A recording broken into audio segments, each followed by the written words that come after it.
What's going on, people? Talk about a quick turnaround. I'm back. Oh, we're going to talk about some things today. Trump made a little history. Oh, they crying. People are crying in the streets.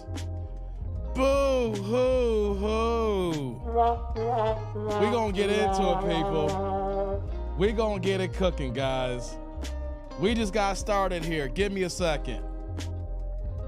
We're going to get cooking here. Give me a second.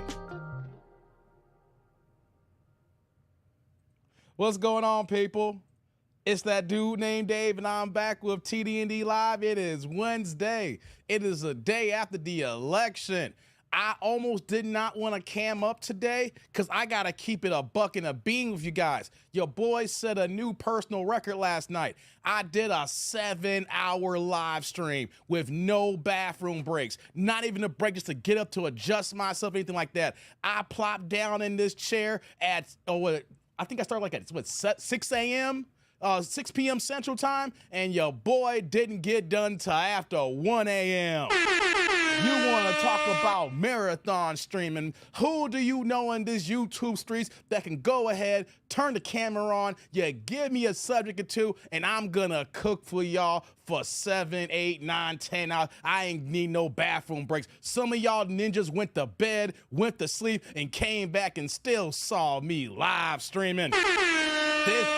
This live stream is not for the faint of heart. You got to be built for this, baby. You got to be built for this. So if y'all missed yesterday's live stream, I'm going to talk about that in a second here. But before we get started, how y'all doing this afternoon and this evening? You see the title. You see the thumbnail. Trump made history.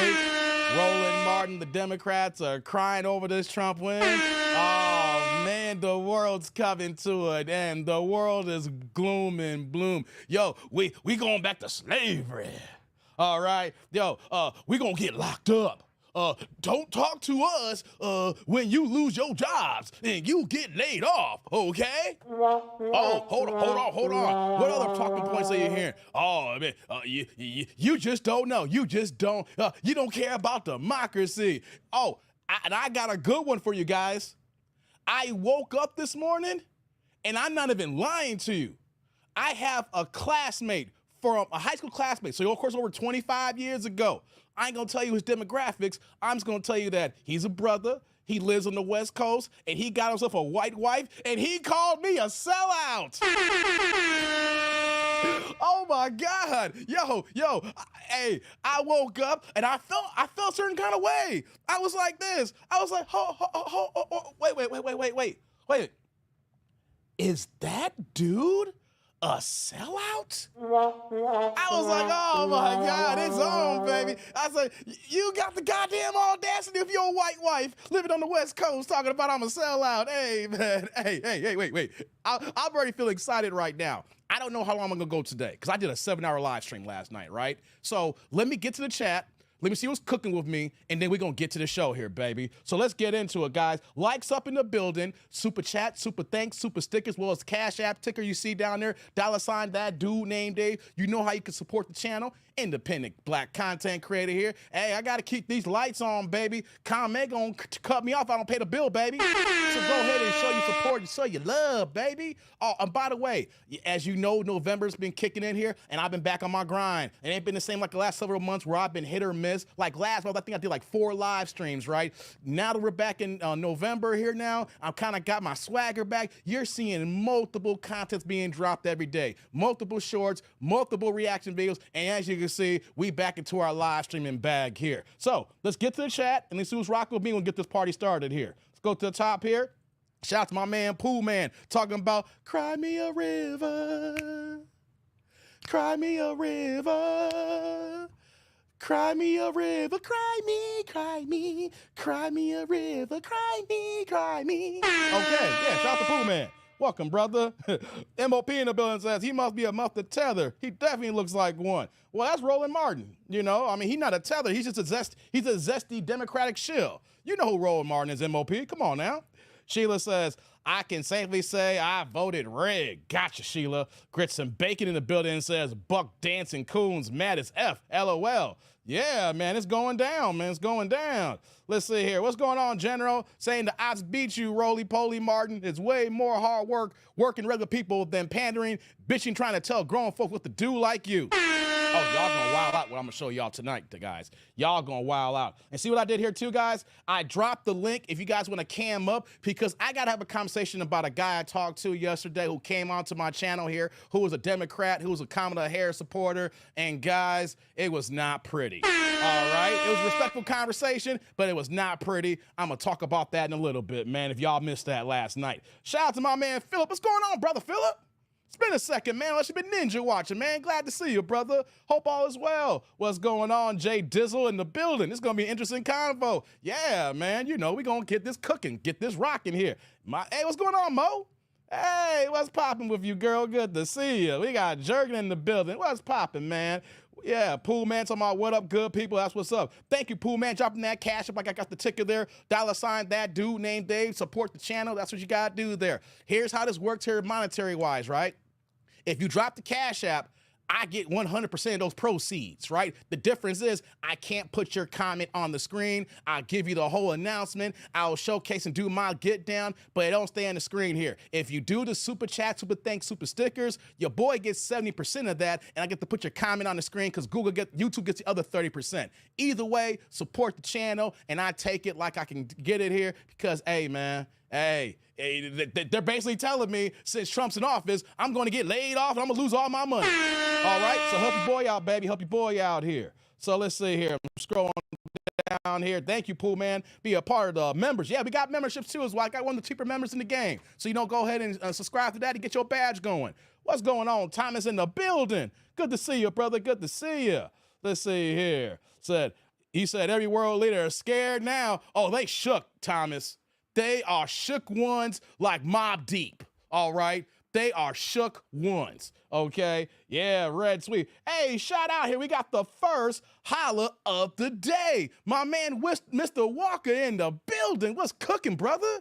Y'all still doing big things, popping, little things stopping in your channel. Guys, man, single by choice in the house here. SBC Nation, you know what goes down here. They giving you that content, getting in on these banshee-ass modern women, reacting to Kendrick G and other types of content that we see across our globe here in the United States regarding dating and diaspora. Shout out to you, Mr. Walker, dropping the $10 holla, put in that yellow in the chat saying, my brother, I'm here for this.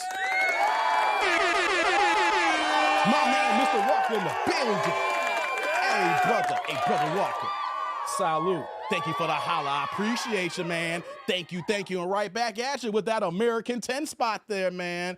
Hey, guys, if you're watching this live, if you're part of the AIC, the tribe members, if you're ninja watching, right? You're lurking in the shadows. Or if you're part of the replay gang, and if you ain't subscribed to SBC Nation, man, they be doing marathon streams too. I be looking up content, working on stuff on my channel, and I'll go look at their stuff, and they be online for 4 or 5 hours. They damn stuff on a Saturday night. They be cooking, they be working, they be rocking, so we got to support our black content creators who's dropping that real. Appreciate you for that holla, brother. Thank you very much. Thank you. You see that, guys? That's what you call mutual respect and love when you got other content creators who got their own channel and they got their own supporting crew here, and then they come over here to see other content creators and they drop that love, man. Mutual respect, all right? And if y'all got a problem, SBC, you let them know that that dude named Dave, yo, that's my peoples, and if you got a problem with them, you got a problem with me.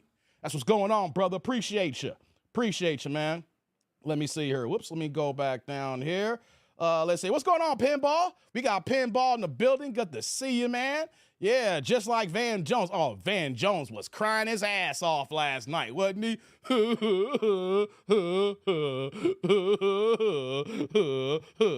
Hey, man.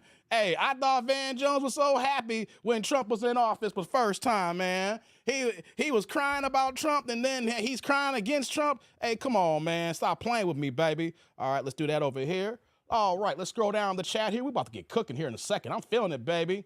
My man, Mr. Walker, you doubled up, man. He came back with another $2 holla, put in the blue in the chat, man. Hey, man, yo, you are sponsor right now. Check it out. Let me say this real fast. I love it when you make the chat turn colors. Mr. Walker says, the goddamn audacity or the caucasity. My man, Mr. Walker, doubling up on the board, man. Hey, brother. Salute again. Thank you for the holla. I appreciate you. Thank you. Right back at you with the blue super. Keep the blue plates passing because you in the church of TDND on a Wednesday. It's hump day, you peoples. Thank you, Mr. Walker. It is the audacity, the caucasity, all kinds of acity. Yeah, what's going on, Peter? Good to see you, man. Rocking up your boy here. Yes, indeedy. JD says, you know I'm blue, TDND. I see you rocking that red shirt, just pouring salt on the wound. Baja, much love. You on the Democratic plantation, JD? What the hell are you talking about, dog? Wait. You blue? Wait, you still on the plantation? You still falling for the okie doke? You still rocking with the boule? All right, you still down with the 60 years of nothingness here? Hey, man. Hey, I'm off that. I'm sick and tired of somebody keep telling me, we're going to do something for you black people. We're going to give you tangible benefits. Vote for us, Negroes, and we got you. And then we vote. Know what happens? Well, you know what? You really got to wait next election cycle because we got to have the House and we got to have the Senate. You know, we got to have Congress to pass bills. And then you get to the midterms and then you get the majority. Well, you know, it's a lot more complicated than that, you know. We got other policies in place. We got America first. You blacks will get, next election, we'll get you. Don't worry. I'm tired, JD. I'm tired of the boule. And you want to know something?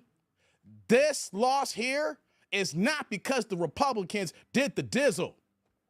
Kamala Harris' popular vote is at 66 million and counting right now. Joe Biden in 2020 had over 81 million. So you know what that means? People just said, we ain't fucking with the blue because we tired of that BS, just like all of us here. I'm sick and tired of being in Chicagoland or in the Illinois state here and then got Democratic policies that's taking money out of our pocket. We got migrants and illegals running wild in goddamn downtown Chicago. We got Mayor Brandon Adams want to go ahead and raise property taxes by $300 million after they spent $600 million on the illegals and over $900, close to $1 billion over budget this year. But it's okay, JD. You're still my guy. All right, let's go down here. Let's see here. Peter says, congrats to my people south the border. Fear migrant and insult, the disrespect for the people is unacceptable and mainstream. Media is responsible for this. Facts, man, facts. Yeah. Oh, man, we got another one here. Shout out to my girl, M. Jones in the building. What's going on, M. Jones? You coming through, dropping the $5 holla, putting that green plate in the pat. Hey, guys, keep the plates passing, baby. Let's pass the plates like we used to say. Wait. Do y'all remember that James Brown track there? Pass the peas like we used to say. Well, pass them then. Well, I need y'all to pass the plates like we used to say. What you got for me for this $5 holla, M. Jones? Hey, Dave, Trump 2024, time to get America back on track and great again. Enough of the shenanigans with the current administration. Vance 2028. Oh, you going for Vance already in 2028? Wow, I got to wait on that one. I don't know about him yet. I need a little bit more information on Vance before I go that far. 2024, all right? Maybe there's somebody else in 2024. You know what I mean? I appreciate that. You might be right. You might be right. We'll see here. Appreciate that. Yeah. Thank you, M. Jones, for that holla. Thank you, Pooh Man, for dropping Single by Choices link there. Yeah. Thomas said, these bitches on The View are salty today. Hey, black women. How salty are you right now? Oh, my God. Hey, man, hey, hold on. What's going on? Come on, son. Come on, son's in the building. MJ Total Health. What's going on, player? Good to see you, man. We got T. Orlando in the building, my biggest hater. Ninja's trolling. What's going on, brother? I told you I was going to come on today. Hey, I was texting me and T. Orlando. We're online talking like 2, 3 a.m. last night after I got done live streaming. I'm shocked I'm even here right now, guys. Man, oh, man. Shout out to you, T. Orlando. Let's see here. Scrolling down here. Hey, T. Orlando, stop trolling. Hey, Hey guys, wait, what? Pinball. Hey, what's going on, Pinball? Said my grands FaceTimed me for my birthday and they asked me if I was gonna be on TV again. They remember you gave me the shout out. Hey man. Hey, shout out to you. Hey man, if you wanna come online, man, I got the link I got the link posted and it's pinned up to the top here. So if you guys are interested in clicking the link, you wanna holler at your boy, we can do that today, guys. We can do that. Hey, T. Orlando, man, what the hell you talking about Harris 2028? Now you know this ninja's tripping. Now, T. Orlando, stop it. T. Orlando tripping right now. Yo, man, yo. JD said, these are the plantation. If I was my choice, I wouldn't have voted either. I just can't rally behind a horrific human like Trump. Harris Sally wasn't much better either. I don't give a damn if he's a horrible human being, not JD. See, that's where I'm at today. Know why? And I'm gonna talk about this here because the main thing that people are coming at me is, well, Trump's a racist. Well, you know what? We got hardcore racists on the Republican side. You want to understand something? We got just as many or worse racists on the Democrat side. I saw it firsthand and I dealt with them. And you know what? Every time I had a conversation with a Republican before I became an independent and transitioned over, I never had an argument or a major issue with Republicans when we're talking about policies, issues with politics, things of that nature. Whenever I talk to Democrats, I just always yelling, screaming, telling me I'm stupid, don't know what the hell I'm talking about, all this crazy stuff, right? So as soon as I leave as a Democrat here, the Democrats start piling on me. Dave, you know what the fuck you talking about. You a coon. You a sellout. What the hell's wrong with you? What will your mama say? Hey, about to bring my mama into this. First of all, I talked about mama the other day. Mama straight. Hey, mama doing good. But hey, real talk, we'll get into it in a second, JD. We'll get into it in a second. What's going on, Mark the Guardian? The Democratic Party has been in power so long, they completely took us for granted. We aren't the cheat code for votes anymore. They now have to earn our vote. That's what we're talking about. They gotta earn our vote. They automatically assume they can get our vote, baby. Yeah. What's going on, the Prince? It's been a minute. Super Dave, long time. Just know I watched all the replays. Glad you react to Pop the Balloon Sloop, brother. Salute to you, man. Yeah, hey. Shout out to you being part of the replay gang. I shout out my replay peoples out there. Glad you hopped on in. Hey, man, good to see you, man. Glad you pop in. Hey, guys, for the people that's part of the replay gang or ninja watching, every now and again, come into the live chat, say what's up, then go back to your ninja game watching. All right? Appreciate you, man. Appreciate you, the Prince. Divine, yo, what's going on, Divine Photos in the building? Hey, we got my man Mark the Guardian coming in with the $5 holla, keeping the green plates, passing in the church of TDND. What you got for me, Mark? Saying Kamala taking that long to concede proves once again women's struggle of accountability. She pulled up. You can't tell me, I'll tell you. Hey, man. She can see it 2 hours ago, guys. She can see it 2 hours ago. Finally. Hey, Mark. Salud. Thank you for that holla. Thank you. Right back at you with the green super. Yeah, hey, guys. Kama only conceded 2 hours ago. Hey, give me 1 second. I'm not taking a break here. I got to adjust my fan. Give me 1 second.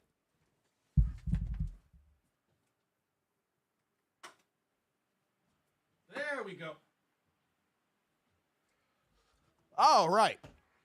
There we go. Sorry about that. Had to adjust my fan over there. Got to keep it cool, baby. Yeah, man. Kamala conceded 2 hours ago, finally. Hey, and by the way, guys, y'all probably missed it about an hour ago. I dropped a quick reaction video regarding Kamala Harris not talking to the people at Howard University after it was kind of known that she wasn't going to win. She had people out there in Howard on the front lawn 5 to 6 hours. And then when she knew she wasn't going to win, she sent some dude out there like, Kamala be out here tomorrow.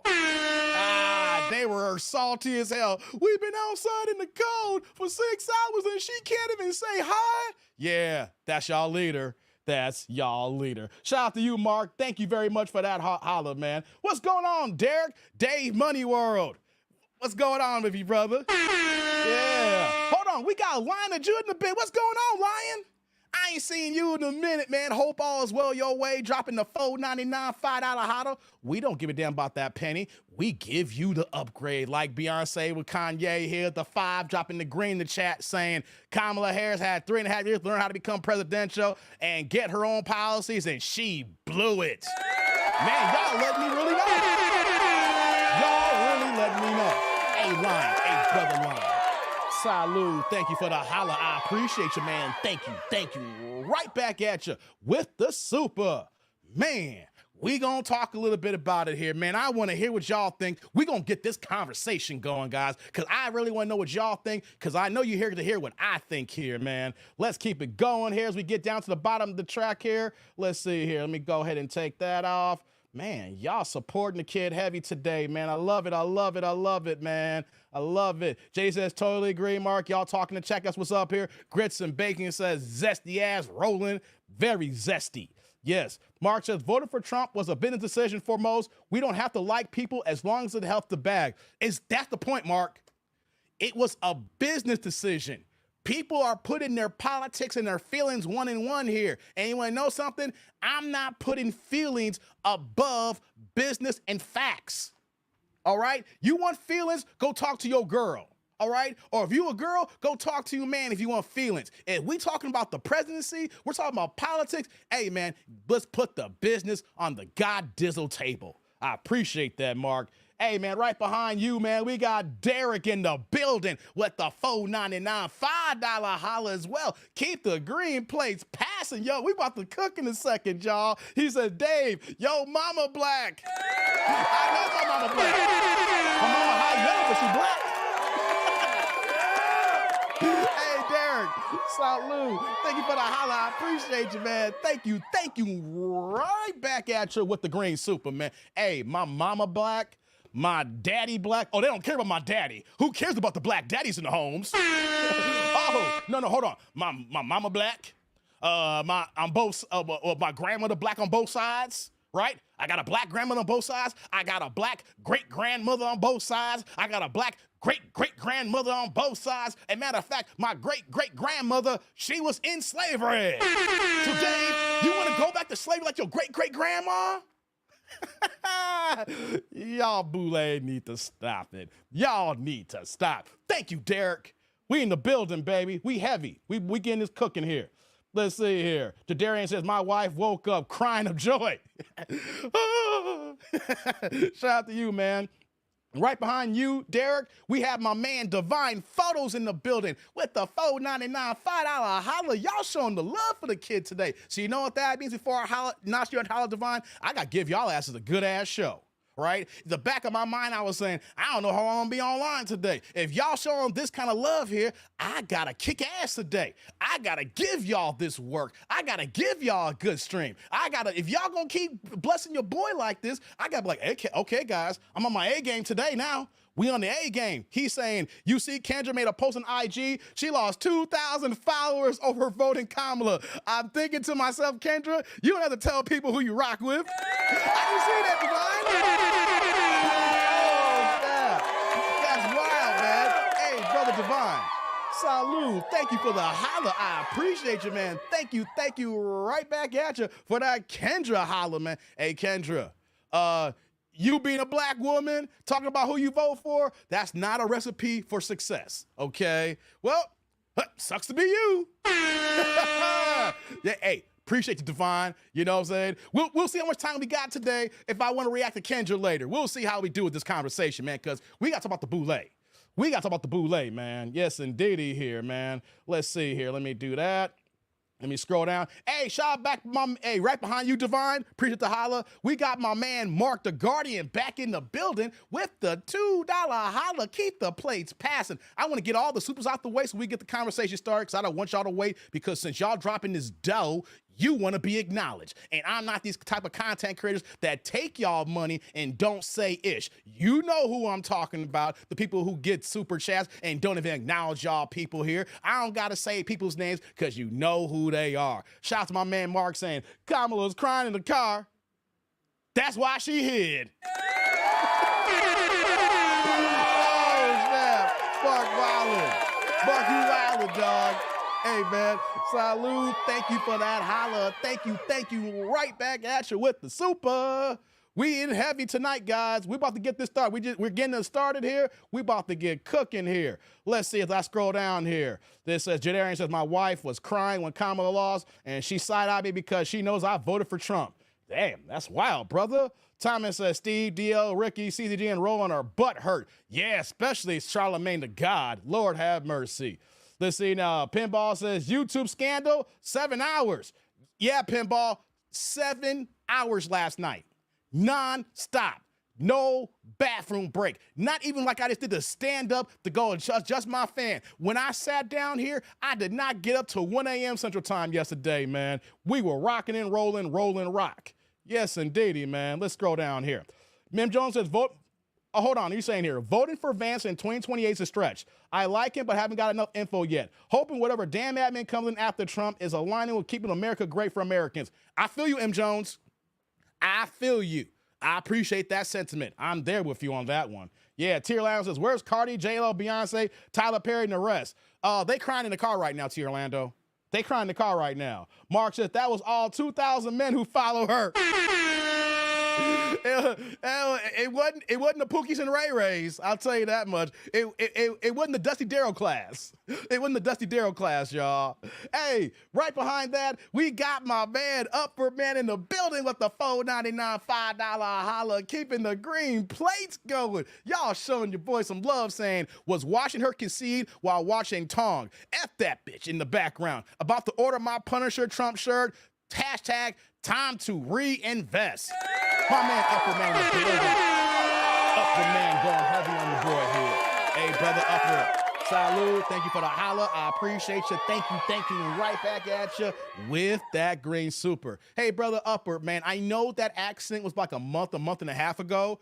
I still remember. I keep tabs on the people who rock with me and they tell me their circumstances. Y'all may have heard it when he said in the chat here. So I know that you're probably recovered, but just wanted to check in to see how you've been doing after that car accident, man. Especially, guys, Upper Man was in the accident, went to the hospital. He works in the hospital, and he had a coworker who worked in the hospital, a female nurse that tried to give him that ass while he was recovering.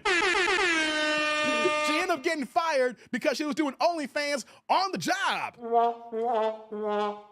These are my supporters. So I was like, Upper Man, I hope all is well, and I hope he ain't had no more dick nanigans regarding people trying to holler at you when you recover. And I should tell you what kind of man Upper Man is, right? He get hurt in the hospital, and he got nurses coming in saying, hey, daddy, how's it going? How's it going, Upper Man? I think you need a little bit of physical therapy. I need a little bit of physical therapy. Hey, salute to you, Upper Man. Hope you're doing all right, man, in the recovery here. Let's scroll down here. What's going on, Juanita? Trump. Okay, you here for Trump. All right, let's keep going here. Trigger says many women are now getting divorced because the men voted for Trump. Yeah, shout out to Michelle Obama. Michelle Obama told women that go behind your back to vote for Kamala Harris, even if your man ain't voting for her. So, guys, y'all want to rock with the Obamas when the Obamas are clearly trying to separate families. Hey, Michelle Obama, you may say, she's a strong black woman. This strong black woman's trying to destroy families, man. She wants women basically to divorce their husbands. Come on, guys. Let's get it going here. All right, scrolling down here. Let's keep it going. Let's see here. Thank you, Upper Man. Hit the like button. Trust in the building. How you doing, Trust? Good to see you, man. Good to see you. Mark the Guardian says his last concession speech was super word salad. It was the word salad of all word salad. She gave Optimus Prime speech. God damn, man. Hey, that's right, Mr. Walker. Cry me a river. Cry me a river. Cry me. Cry me a river. Cry me a river, cry me. I know I can't sing. You're going to take my melodies, okay? That's what that dude do here. I don't care if I can't sing. Take these melodies. All right. Let's see here. M. Jones says, Kamala. I'm in a bind, Willie. Oh, hell no. Come on, let me go back. The chat's jump in here. Don't do this to me, M. Jones. Kamala says, I'm in a bind, Willie, as she goes crawling back to Willie Brown for a job. No, don't do that. M. Jones, don't do that. Willie, I'm in a bind. I'm in a bind, Nate. I'm in a bind. Oh my God. Mark says she needed him up in her man. Yeah. There's a concession was worse than what's that say? Forget a concession speech when he turned into okay, gotcha. Upper Man said doing good. Those were two different situations. Thanks for checking up, bro. Oh, that's right. There are two different situations, but they happen with like a week difference. So it's close and time in there. So yeah, man, glad you're doing all right. Of course, it's black man's fault. Hell yeah, man. Divine says, white women will never go behind their husband's back and vote Kamala. They race loyal. Hell yeah, man. Hell yeah. Okay, guys. Hey, let's get this. We're going to get this party started. Y'all ready to get this party started? As we get started here, let's do the TD&D roll call. City, state, zip, area code, rep where they from. You know me, 630 Chicagoland suburb stand up. Where are you at in the building, guys? Put it in the chat. I need that, all right? Anyways, let's get cooking here, guys. It is Wednesday, the day after the election.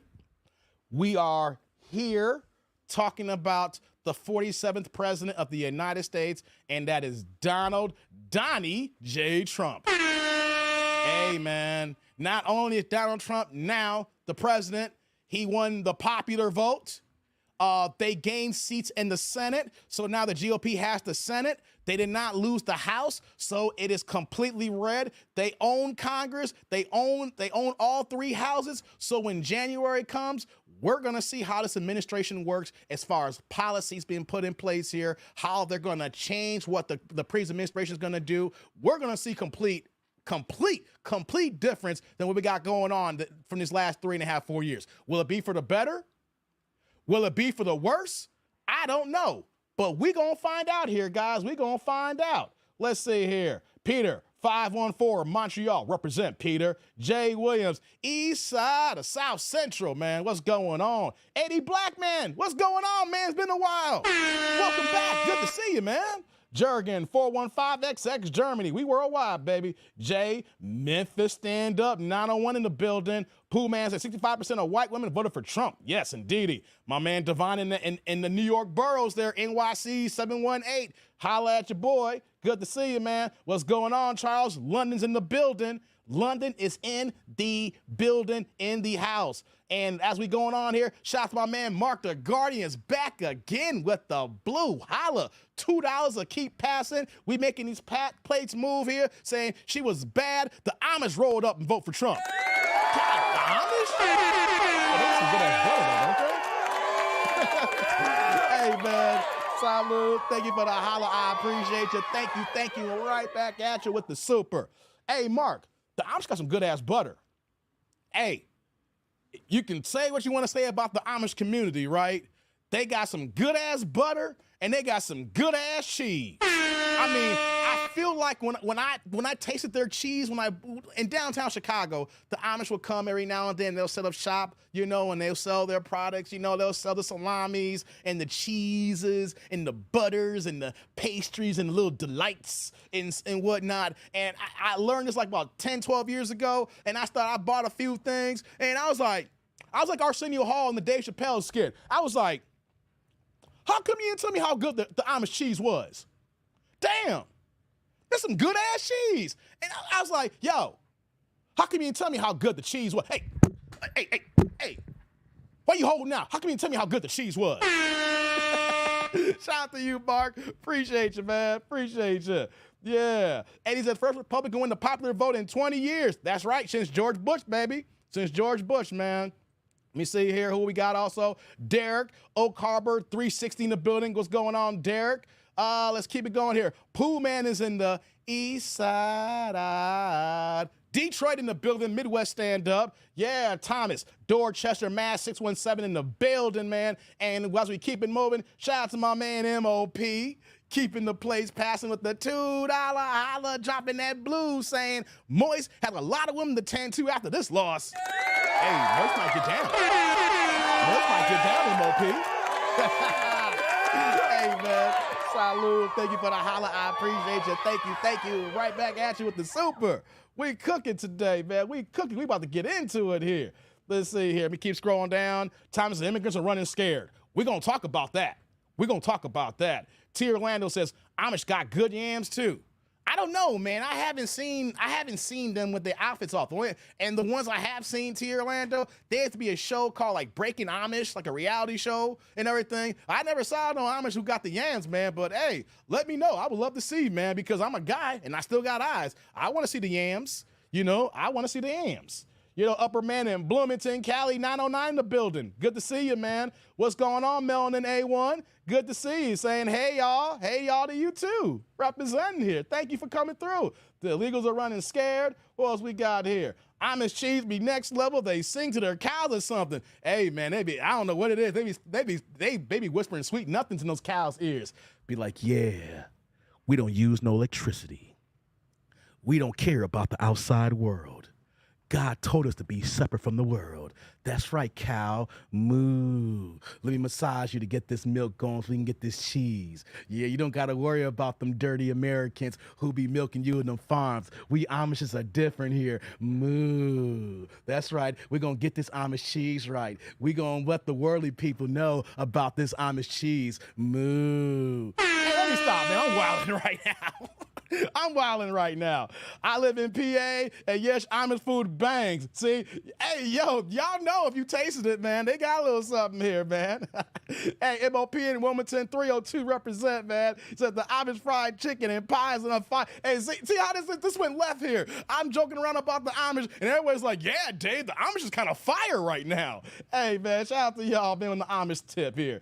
And they stepped out and showed out for Donald. Hey, man, it went down. It went down. Shout out to my man Grits and Bacon. Y'all support the kid here with the $2. Holla another blue plate saying, Jesse Wu was salty as F. Also about Kamala. For real? She was crying too. Shout out to the tears. Shout out to them tears. Hey, my man Grits. Salute. Thank you for the holla. I appreciate you. Thank you. Right back at you with that blue super, man. Holla at your boy, man. I'm going to give you a show, Grits. I got you. I'm on the job. Divine says, Amish make these maple bacon donuts that's so good. Oh, now everybody going to talk about the Amish food now. AD says, Amish yams? Intriguing. Hey, AD Black man, we know when it comes to you should be talking about yams. Hey, guys, real fast here, as we move on here, AD Black man is an accomplished painter, okay? He does body work and paint and everything like that. And for the ladies out there, I'm giving my man a straight up advertisement. If you want to be a bucky ass naked paint drawn on you, whatever you want to show your art and you're bucky ass naked and you want the paint designs and all that stuff to showcase, hey, that's AD for you. He paint the nipples, he paint the breasts, he'll do your stomach tone, he do it all and then get you all on camera. Chink chink. Chink, chink. Chink, chink. So, ladies, if you're trying to get a body paint up and get smacked down, holla at AD Black, man. Go to his channel. Holla at that boy, man. Hey, I just gave you a nice salute there. Shout out to my man EJ in the building. My man, we George got to sit together, man. Salute. EJ and the skit masters in the house. Yeah, Derek, what's going on? TD Sports Talk? No sports talk, brother. We on the political thing here. So, will the Bengals beat the Ravens? Why are the Lions best team in football? I'll give you this, Derek. The Bengals ain't beating the Ravens. King Derrick Henry is that dude, okay? Let me see here. Lamar Jackson is arguably not the best quarterback, the best player in football right now, the way he's playing right now as we speak. And y'all just Cincinnati, okay? Y'all just Cincinnati. Y'all got Joe Burrow, but who's your goddamn owner? That's all I got to say. And then it says, why the Lions the best team in football? Because when they hired Dan Campbell and when he got backlash about being his white coach, he was like, I got to make a splash here and I need to win games because we in Detroit. Dan came in and hired a whole black assistant coach staff. Assistant coach black, running back coach black, linebacker coach black, defensive coordinator black. Any coordinator you name, it was a black man. And they went ahead and say, you know what? I know I'm a white dude here. I'm not going to win if I get some brothers not only on the field, I need brothers on the sidelines. And you know what? They kicking ass and taking names. There you go. Hope that answers that for you, man. Appreciate you. Scrolling down here. Big T says, no Trump supporter can ever call anyone else a sore loser. Hey, she didn't show up. She didn't show up. Every presidential candidate I know comes out that night. That's a sore-ass loser. Trump police came out. She didn't show up, man. Come on, dog. Let's not do that. Let's keep it going. Man, y'all keeping it going here. My man Jay's with the $2 holla, keeping the blue play saying, oh, happy days. Oh, happy days. When Jesus walked, when Jesus walked, when Jesus walked, when Jesus walked. Little Allen for you, Jay. Little Allen for you, Jay.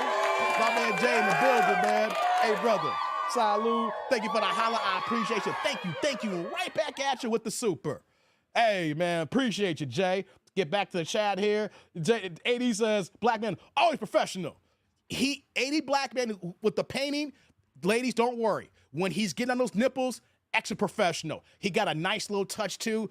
This is what 80's professional toucher. When he's painting the nipples, he's like this.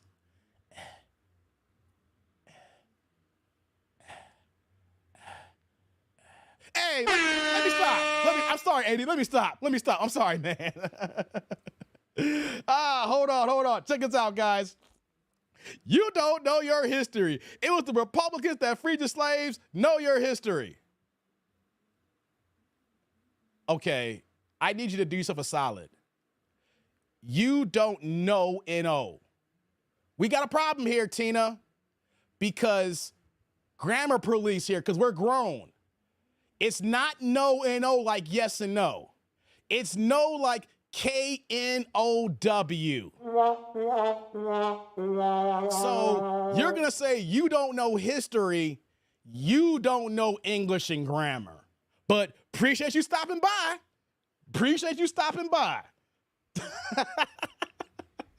Wild. Shout out to my man Derek in the building, dropping another $2 holler for the kids saying, man, if you go long tonight, we're going to fight.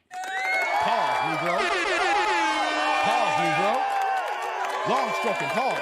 Hey, man. Salud. Thank you for the holla. I appreciate you. Thank you. Right back at you with that super, Derek. Appreciate you, man. My Ohio brother, man. Appreciate my Ohio brother in the house, man. Thank you very much, man. Hey, let me see here. Oh, I missed this one here. South Upper, man, he dropped a 6-month member chat saying, what's up, D? We won. That's what's up. Glad you're back. My man with the members chat here, man. Thank you very much. Appreciate that. Yeah, let's see here. Let me scroll down here. I need to get these super. Let me get the show started, man. Y'all been supporting heavy here, man. Hold on, let me do this here. Where's it at? There we go. Okay. T. Orlando says, I do body paint for free. I know you do, T. Orlando. I know you're professional, AD. I'm trying to help you out. I know you're professional. Hey, Grits and Bacon with another $2 holler with the blue plate saying, any man that voted for Kamala, beta. Oh, man, y'all showing the kids some love, man. My man Grits, salud. Thank you for the holla. I appreciate you. Thank you. And right back at you with the super. We got to get the show started. Y'all blessing the kid here. Let me go. I'm going to get this started here after I get these supers, man. And shout out to my man MOP dropping the $2 holla. Let's get another blue plate passing saying, Dave for next president with Theo as vice president. I like that. Actually, no. I don't need y'all just trying to kill me. Hey, man. Salud. Thank you for the holla. I appreciate you. Thank you. And right back at you with the super. Nah, MOP. If they trying to murk Trump, man, they going to get me. If they trying to murk Trump, what they gonna do with my black ass? I'm an easier kill too. I'm an easier lick. That'd be like this. Got him, boys. Got him, boys. Hey, man. Nah. I want to be cool here in these YouTube streets, dog. What's going on, JL? Look at Dave back again. Welcome back. I'm back. Yeah, man. Have you seen me this month? We've been cooking. He's like, oh, they was mad on DL show. Oh, that DL Higley's punk ass. Yeah, Dave wants me to get locked up so bad. Nah, man. So how big were those nipples? Let's keep scrolling here. Said, you don't know history. I don't know Dave. That's a large Alizé. Yeah, man. That's wild. Like, how you gonna tell me I don't know history? Trump did make history, right? Yo, we got trolls. Here's the thing, guys. It looks like we're gonna have trolls in the chat today. We're going to have trolls in the chat today. And I welcome them too. Don't block them, guys. Do not block any trolls. Let them breathe, because I got something for them, okay? Don't block no trolls for the Wrench Gang. I got something for them, okay? Let's get to these last two. We're going to get this party started, man. We got Derek in the building with the $4.99, $5 holla with another green plate saying, Dave, the Amish said to Kamala, yes, you're evil. Damn, Derek. Damn, you got a problem. Hey, man, salute. Thank you for the holla, Derek. Thank you. Right back at you. Green plates passing. Man. Yeah, appreciate you. Pinballs and Dave, you going to get a finder's fee for AD Black, man. Hey, AD, you get some new clients. You better holler at your boy. I bet you some mad supers. You know what, though? In the next week or two, it better not be like, yo, Dave, I know I said to keep it professional, but I got 5 girls with the yams want me to paint the nipples. And you know what I'm going to say? Dog, drop a super. Drop a super because I got you them yams. All right. I appreciate you, Derek. My man Upper Man in the building dropping the $9.99, $10 easy. Putting the yellow plate pass and saying, I'm not going to lie. I'm looking forward to this backlash. I need to get one of those Daily Wire liberal tear tumblers. What's up, homie? Can we get some AIC merch? I'm overdue on the merch, dog. I am so overdue on the merch. Hey, Upper Man. Salute. Thank you for the holla. I appreciate you. Thank you. Right back at you with the super. You know what? I'm feeling good. I'm feeling fine. Got myself a Uzi and my brother a 9. I'm finally gonna try to get this merch game going. I've been talking about it for so long, but I've been so busy. It's so hard to even get content going. Like, when I say content going, my schedule. But you know what, though? You see me here. We're rocking. We dropping multiple pieces of content every day. We're going to get some tribe merch going. If I drop it, if y'all support the kid, we're going to give you that work, baby. I got you, Pinball. Appreciate you, man. Appreciate you for that holla. Let's scroll down here. Let's see here. I ain't voting for Theo till I get my wrench. Oh, yeah, Tier Atlanta, you got beef with Theo. Theo won't give you a wrench. I try to talk to Theo, man. I try to talk to him. I've been a member for almost 2 years now. So appreciate you, Jurgen. Yeah, let them come. KK Law, says Jay. Exactly. Can I block them if they aren't funny? No, Jay. Guys, do not block any trolls, okay? Do not block any trolls. And if I miss any trolls, point them out to me, okay? I will give you guys the green light if I need someone to get kicked out or y'all do y'all work with y'all wrenches, with y'all wrench gang, okay? Hold back. Hey, put the safety on the trigger. Guys, put the safety on, okay? I'll let you know you take the safety off. All right, guys? Don't worry. Uncle D had trolls in his stream, too. Oh, yeah, Uncle D be getting, yeah, Dennis Sperlin? Yeah. Shout out to Dennis Sperlin, man. I still watch his content. Yeah, he got heavy trolls in his chat, man. They be coming for the God. Yeah. I want AOC merch. She's sexy. Hey, Dear Lando, yeah, I smash AOC. Just want her to shut up, though. You know, she can get this work. You know what I'm saying? She rage quit, says T. Lee. Hey, come on, what's going on, T. Lee? We got a rage quitter. We don't do safety lemon squeeze here. Hey, come on, man. Shout out to Jay Gray with the 13-month member chat saying, Kumala holds all the L's, all the L's. Yeah, man, thank you for being a member, brother. Thank you for being a member. All right, guys. Let's get it going here. Hold on, let me double check I ain't got any cash apps here before we get going here. All right, no, we got no cash apps. Just want to make sure I don't miss anybody. What's going on, Janesta? That's right, no trolls allowed here. No trolls allowed. Yeah, let me do this here, guys. All right. Let's get this party started, guys. Thank you for the supers. Y'all been blessing your boy. Keep it going throughout the live stream here. We got to keep the lights on. I'm going to try to give you a good-ass show. So let's get this party started here. Let's get it going here. So yesterday, as we know, Trump won, Kamala lost. I did a live stream for 7 hours last night, right? And if you guys missed it, I'm gonna try to clip it up because there's a lot of gems in there. I reacted to Angela Staten King talking to comedian Pierre, who's also he's not really an actor, but he's done movies. And if you get a chance, go ahead and check that live stream, part of the live stream last night. But man, Pierre is a suspect dude. Like, he is the reason why we have issues when we talk about politics, because he does not have anything leg to stand on. I'm not going to go back and rehash that reaction video, but Angela Staten King just mopped the floor of him. Only thing that Pierre can say is, your mama black, you need to vote for Kamala because she's black. I don't understand it. That's just crazy. Your mama black, your mama black, your mama black. You know, it's dumbass entertainers that the Democrats use to try to put in front of us to campaign for them. And the one thing that I hope the Democrats learn from this election here is that the American people is tired of fucking entertainers thinking that they can sell us on politics. These entertainers, whether they're rappers, singers, or actors, are dumb as doorknobs. They live in their own bubble. They live in Hollywood or in California making their millions, and they have no idea how we're living in the real world here as we are 10 toes down. And whenever you hear these people talk, they never give any tangible information. It's always identity politics, and something's wrong with you if you're not even considering other alternatives. I'll let you check it out if you guys get the chance here, but Pierre is a suspect dude. I don't know why people think that anybody told him, yeah, man, you should talk politics. Nah, dude, shit the goddamn comedy. Because you know what, though? You don't know a goddamn thing what the hell you're talking about, and it makes you look stupid and suspect. That's right, Sheila. Holly weird. Holly weird. Pooh Man says, I haven't seen him in a movie since How to Be a Player. Yeah, he was in there, and I forgot, what other movie was in Orlando? He was in How to Be a Player, and there was another movie that he did. I can't remember. But it was a very good conversation. But as we're talking about the after effects of the election right now, guys, we as black people, these Democrats think we're stupid as hell. All they did was parade entertainers in front of us. They put Cardi B in front of us. They put J-Lo in front of us. They were having Flo Milli perform. They had Key and Peele out there. They had MC Light rapping, I rock the party like you rock the party. I rock the party like you rock the party. I rock the party like you rock the party. And you want to know something?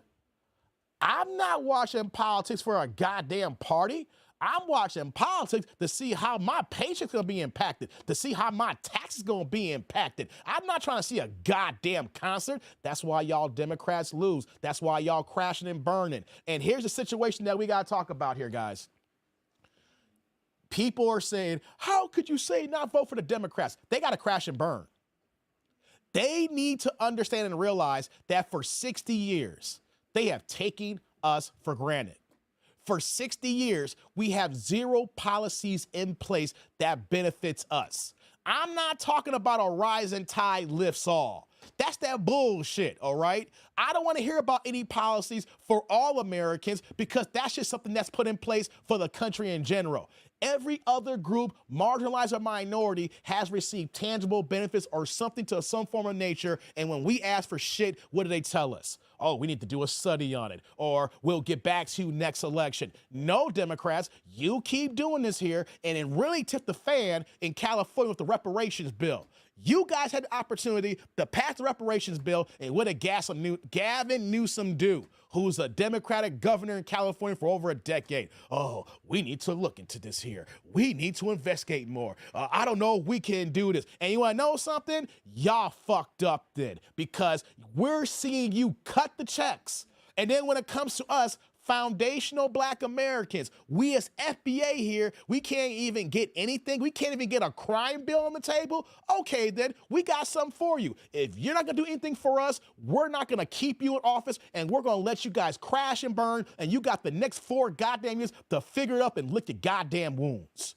Real talk here, people. Real talk. Let me go back up here. Shout out to my man MOP with the $2 holler saying, the Titty Pay discount code, really, TDND? Hey, hold on. Hey, man. Hey, MOP, salute. Thank you for the holla. I appreciate you.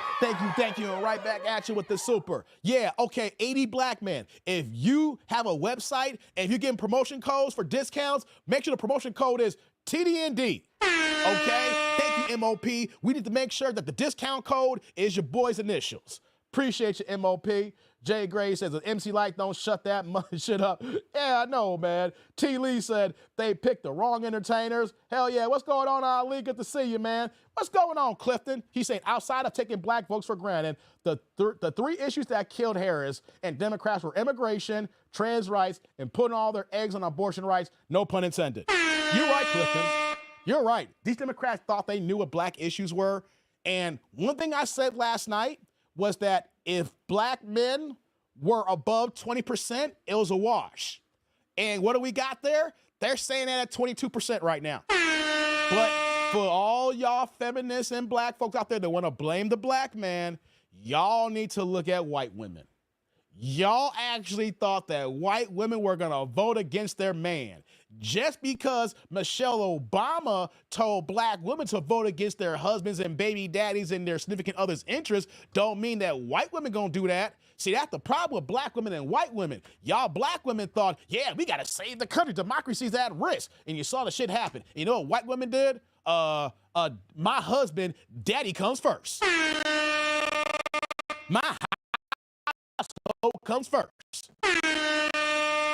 Right? And let me state this for the record here. And T. Orlando, I don't know if you remember this.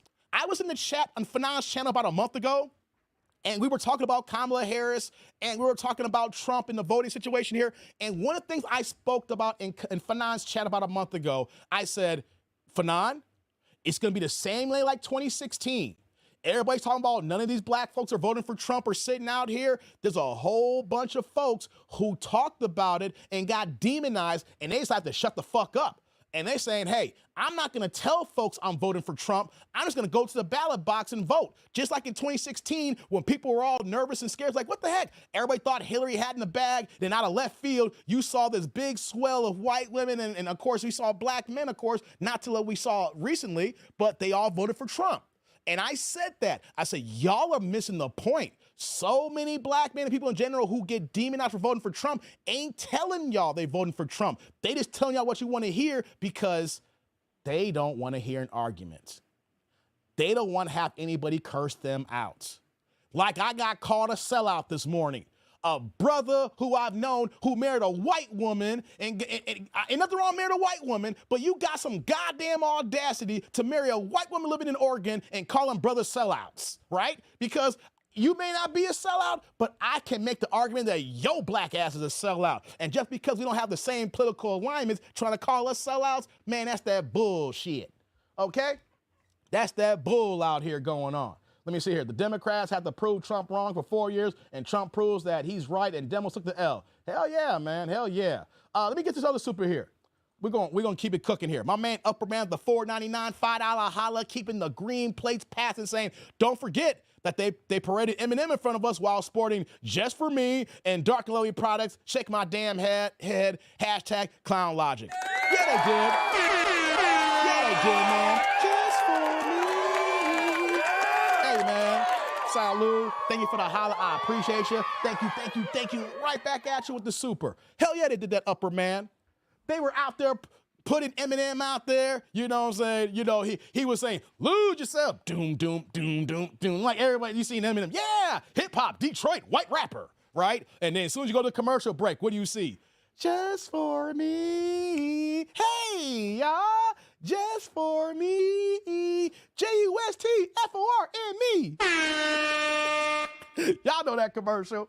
Shout out to you, Upper, man. Y'all know that commercial, man, no doubt. What's going on, Roderick? Roderick in the building. Good to see you, man. Good to see you. Let's see here. Hold on. Oh, I didn't mean to miss this here. Shout out to my man. Thank you for the holla, Upper, man. $5 hollas in the building. Keep it moving here. My man EJ's been a member for 19 months. And shout out for Donald Trump. It's Trump 2024. Shout out to you, EJ. Shout out to you. Tito in the building. What's going on? Tito said, Dave, I listened to a throwback jump off episode today. You was cooking pork chops in your skillet. Hey, I think I remember that. Hey, guys, if y'all know the mailman, that's my man Tito. Tito is the oldest supporter that I got here. He was in the game back in 2010, 2011, when we were struggling trying to figure out these podcast streets. And you want to know some, Tito? I was probably living in Lombard, Illinois at the time, and I was in my kitchen frying up some pork chops. And you want to know something? Some pork chops sound kind of good tonight when I get done. Shout out to my man Tito in the building. My man Mark in the building with a $2 with a $2 holla saying, oh, we doing the CB4, man? I'm black, y'all. Guy from CB4 called you sellout. Hey, man, I got you for this one. I got one for you. Hey, man, hey, Mark. Salud. Thank you for the holla. I appreciate you. Thank you.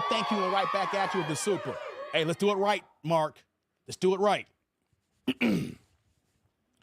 Oh, I'm black, y'all. I'm black, y'all. I'm bigger than black, and I'm black, y'all. And I'm bigger than black, because I'm bigger than black, because I'm black. Because I'm black and I'm back. Shout out to CB4, man. Actually, my brother, rest in peace, he actually took me to the show to see that when I was a kid, man. Shout out to CB4, man. Yeah, okay. Yeah, okay, let's see here. I'm so sick of that 8 Mile trash. Hell, I didn't even like the movie. Yeah, I hear you, man. I hear you, right? So let me get it. 80 ounces of piss. Y'all are tripping. Peter says, women complain about rights, but don't articulate the rights. Yeah, man, I hear you, man. I hear you. That's what's up, man. Thank you, Mark. Okay, check this out, guys. So let me just do a quick overview last night, and then we're going to get to Roland Martin. I want you guys to see the crash out of Roland Martin and his crew from last night. But let me just give you like a quick overview yesterday from the live stream.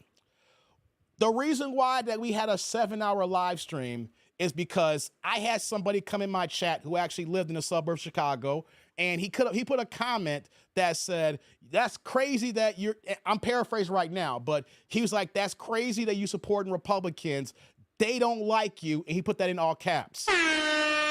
So the way he typed it out, I said, you look like a troll right now. And I said, it's ironic that you're saying that the Republicans don't like you, don't like us, when I can make the same argument that the Democrats don't like us either. So I was like, okay, I got the link drop. Click the link, and if you're not a troll, let's have a conversation. And guys, real fast, this was a long debate, and I believe, here's the thing I'm gonna say here. He seemed like, he's a good guy, take care of his family, has a decent job, and he got daughters, But one thing that we saw last night is that a lot of black folks who are Democrats don't do their homework.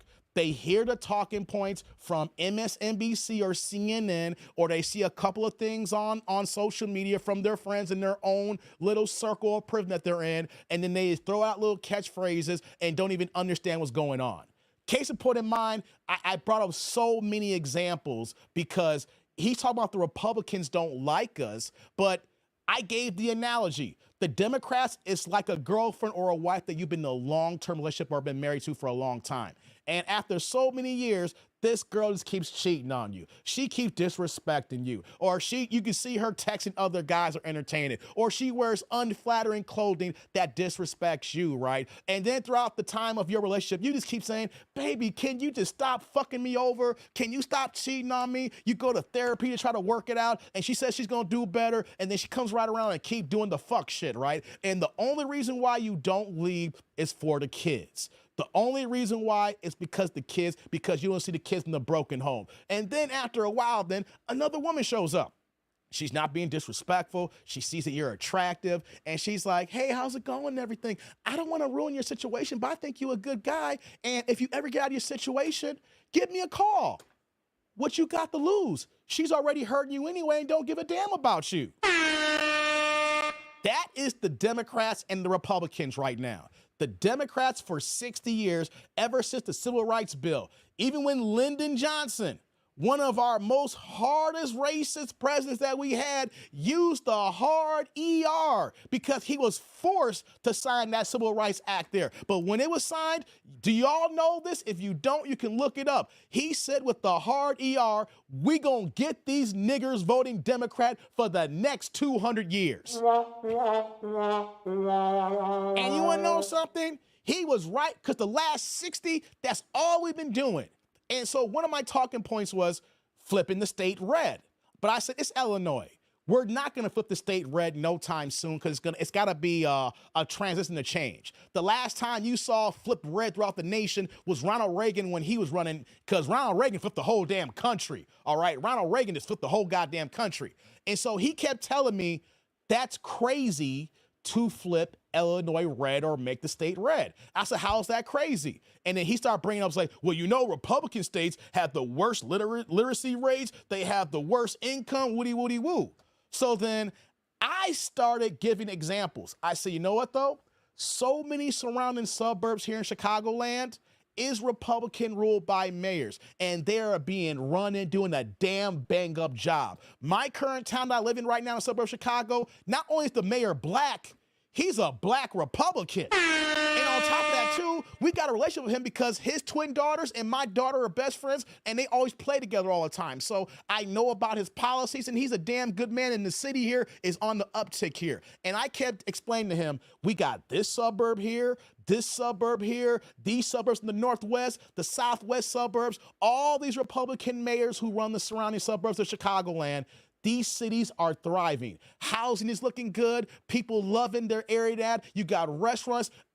The town next door to me has 3 high schools that is ranked in the top 100 in the United States. In the United States, next door to me, 3 high schools. Not 1, not 2, but 3.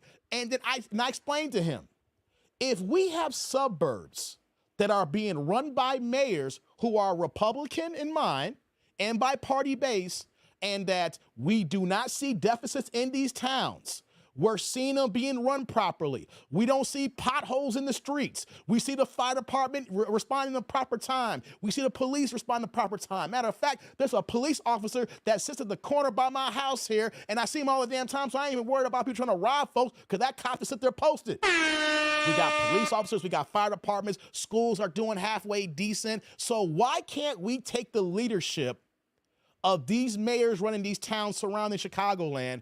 And of course, let's say if you had one person being the head guy and then he building his cabinet, and then try to use the same policies, the same work ethic as running Chicago like these other towns are. And you know what his response was? His only response that he kept repeating is, that's just crazy. So you know what I kept telling him? I said, you so heavy on the Democratic plantation, I want you to do me a favor. Tell me one policy in the 60 years that benefited black men and black women that we've received from the Democrats, because we can name policies and bills where other groups received benefits when they were voted in office. Like some examples here. Barack Obama, I used that his landmark was passing gay marriage. He tried to say, well, the Affordable Care Act for health care, that helped black people. The Affordable Care Act helps more white people than black people, because there's more white people in this country than black people, and there's more white people that sign up for the ACA than black people, even though everybody, they got signed up for it. So that's, once again, a tide that lifts all bill, but that's not for black people. That's for everybody, right? And then he passed legislation for gay marriage. So that's for the alphabet community. The alphabet has legislation that can say Barack Obama came to us and gave us a bill that we went for, right? There's one group there, right? Well, let me tell you something here. What about reparations? Jews receive reparations. The Japanese receive reparations. Hell, as we speak right now, Native Americans is receiving some form of reparations that is coming out of your tax dollars. How come we can't get reparations, right? Okay, then, right? Let's fast forward to Kamala Harris while she's in office right now. From March of 2020 to March of 2021, there was a rise and uptick of Asian violence. And because of this Asian violence here, and by her being East Indian, what did she do? With Joe Biden, they passed the Asian hate bill. Now, you may say, well, there's other things in this bill, Dave. There's COVID items in there. Yes, there's something. Whenever you do a bill, yes, you're going to have multiple items in that bill. But the theme, the subject, the title of that bill, which it got created, was for Asian hate. And the fact that it is a federal hate crime to do any kind of janky business to Asians. So you're going to let me ask this question here, guys. So you're telling me that crime can uptick for Asian Americans for 1 year and they get a goddamn hate bill? We've been here for 500 years and we still can't get a goddamn hate bill? And you know what old dude said? That's just crazy. But check this out. When I asked him early, he didn't come back to this here. When I asked him, what policies do we have? I started naming off these examples. And you know what he told me? Americans, well, we're Americans, and that's as good. I'm paraphrasing. Well, we got the right to be Americans. What the fuck? Wait. So we're Americans? That's good enough? Wait a minute. So everybody gets a policy, and he keeps saying, well, that's just fluff. That's just bills. That don't matter. If it don't matter, then why are we signing bills? If it don't matter, why are we passing policies for these groups here? They do matter, otherwise you wouldn't waste time doing this. And so I'm not going to keep going on and on because I was debating this guy, guys, for hours. I was debating him for hours. And then I realized that he may be a nice guy, but I'm talking to a brick wall. I knew that I wasn't going anywhere because of one major plan. Talk about taxes, right? Because Trump had the tax cut. And then I explained that how dumb people are when it comes to tax cuts, because everybody received the tax cut.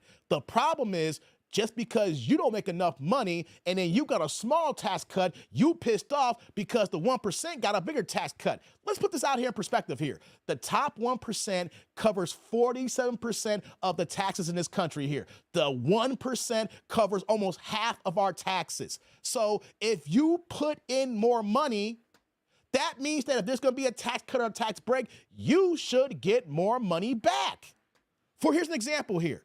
The average black man makes $42,000 a year. The average black woman makes $37,000 a year. And the average white man makes $50,000 a year, right? So if you make $30,000 or $40,000 a year, of course you have a payroll check, you're barely paying any taxes because you're barely making any money. So for you to get a tax cut that you're poured into taxes, you're only going to get a small morsel back because you're only making $30,000, $40,000 a year.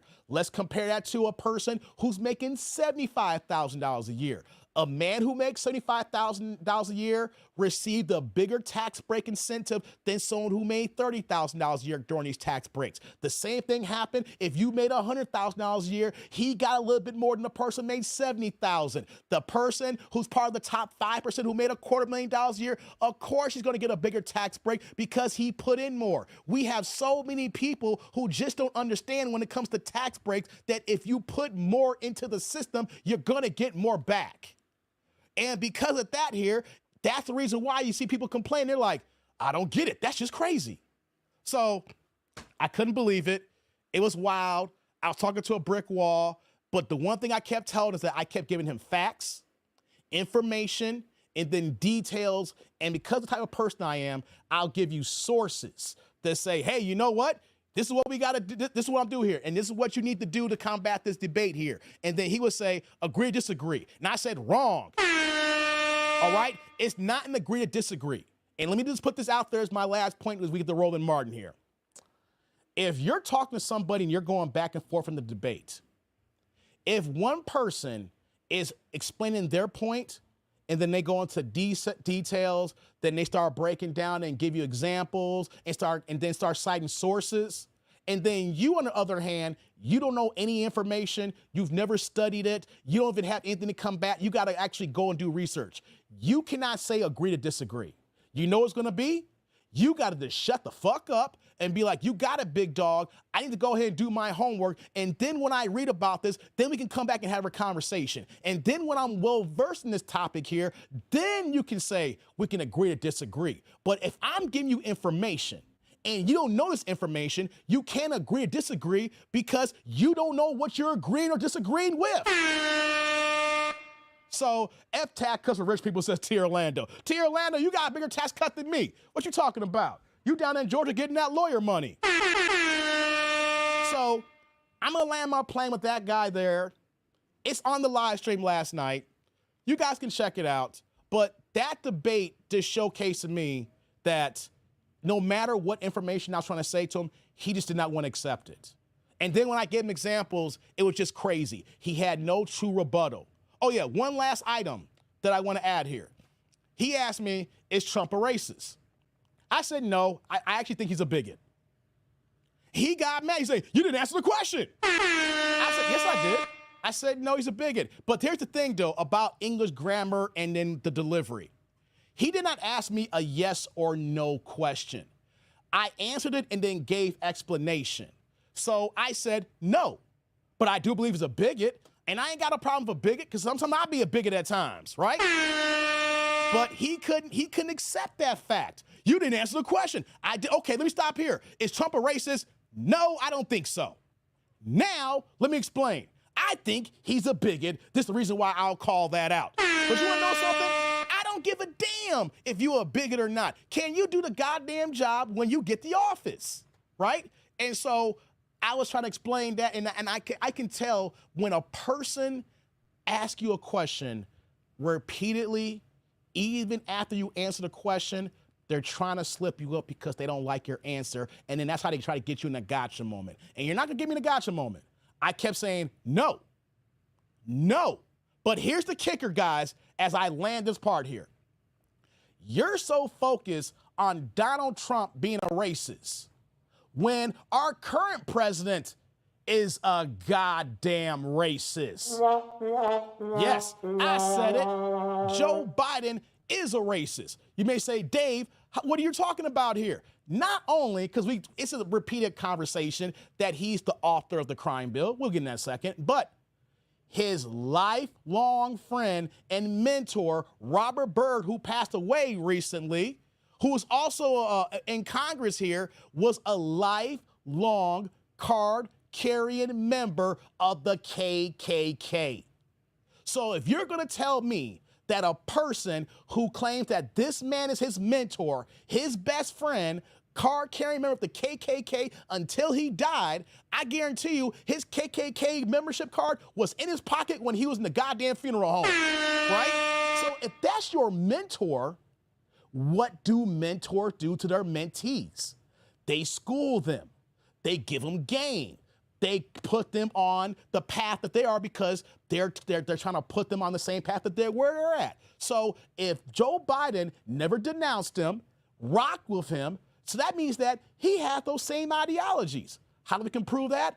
Look at his speeches and rhetoric in Congress on Congress Hill as a senator for over, 40 or 50 years, right? And then we want to fast forward to him being the author of the crime bill because he was the author, then got everybody public sentiment behind it, got the House to back it, got the Senate to back it, and then got Bill Clinton to sign that in office while Hillary Clinton was calling all of us super criminals. And then we want to forget that this man was a racist because Barack Obama made him his vice president because he needed a hard progressive to gain the vote to become president. So 8 years with Barack Obama, and it seemed like, oh, Joe Biden's not a racist. But you know what, though? That racist head reared up when he was running in 2020 saying, you're not black if you don't vote for me.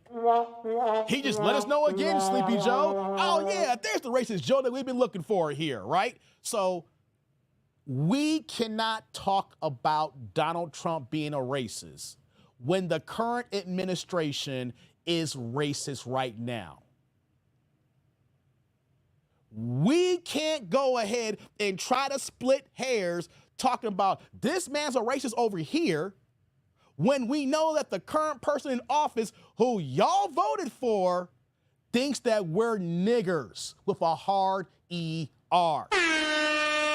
So I told him that, and he kept saying, that's just crazy. Okay, fine. But let's make this clear as we tail end this and get to Roland Martin. Yes, there's hardcore racists on the Republican side. But you want to know something? There's just as many hardcore racists on the Democrat side.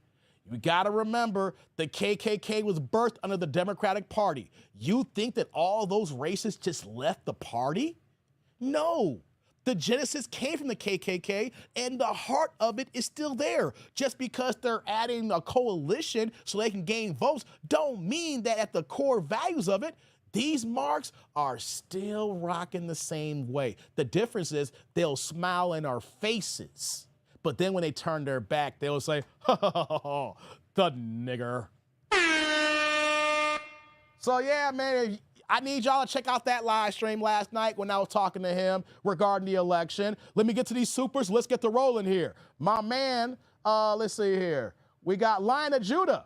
Back with another $1.99, $2 holla saying they are all CIA, MK Ultra puppets. Man, they all on that show. My brother. Hey, man, salute. Thank you for the holla again. Thank you. Right back at you. Blue Super in the house, man. Keep the plates passing. Keep the plates passing, man. Keep it passing here. And right behind you, Lion of Judah, Appreciate your holla. We got my man Derek in the building. He's also dropping the $4.99 $5 holla, keeping the green plates passing, saying, Dave, my wife follows me on voting. Hey, Derek, you got a good thing. I like that in my people's here. Hey, Derek, you got a good thing. You got a good woman, brother. Hey, Derek, salute. Thank you for the holla. I appreciate you, man. Thank you. Thank you. Right back at you with the super. Man, you supporting your boy today, man. Thank you, man. I love it. I love it. Man, I'm feeling overjoyed today, man. Thank you, Derek. I appreciate you. And right behind you, we got my man Quick in the building. New Quick is here in New Orleans. Stand up. How you living, baby boy? He's here with the $4.99 $5 holla, dropping the green, saying a lot of fools fell for the banana tailpipe. Kenneth dug up KH family to find out she's a fraud, cosplaying as us smiling in our faces. Quick, you ain't lying, brother. You ain't lying, man. Brother Quick. Oh, man.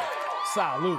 Thank you for the holla. I appreciate you, man. Thank you. Thank you. Right back at you with the super. Man, I hope I can give you a good show, man, since you're here, man. Everybody here, I hope I can give y'all a good show as we getting cooking and started here, man. Thank y'all for the hollers, man. Clifton said the KKK left the Democratic Party for Reagan. They're still there, Clifton. They're still there. Not all racists left the Democrats. Because one thing that we got to mention this, guys. When Barack Obama was in office from January of 2009 to January 2017, all that was white supremacy and blackface.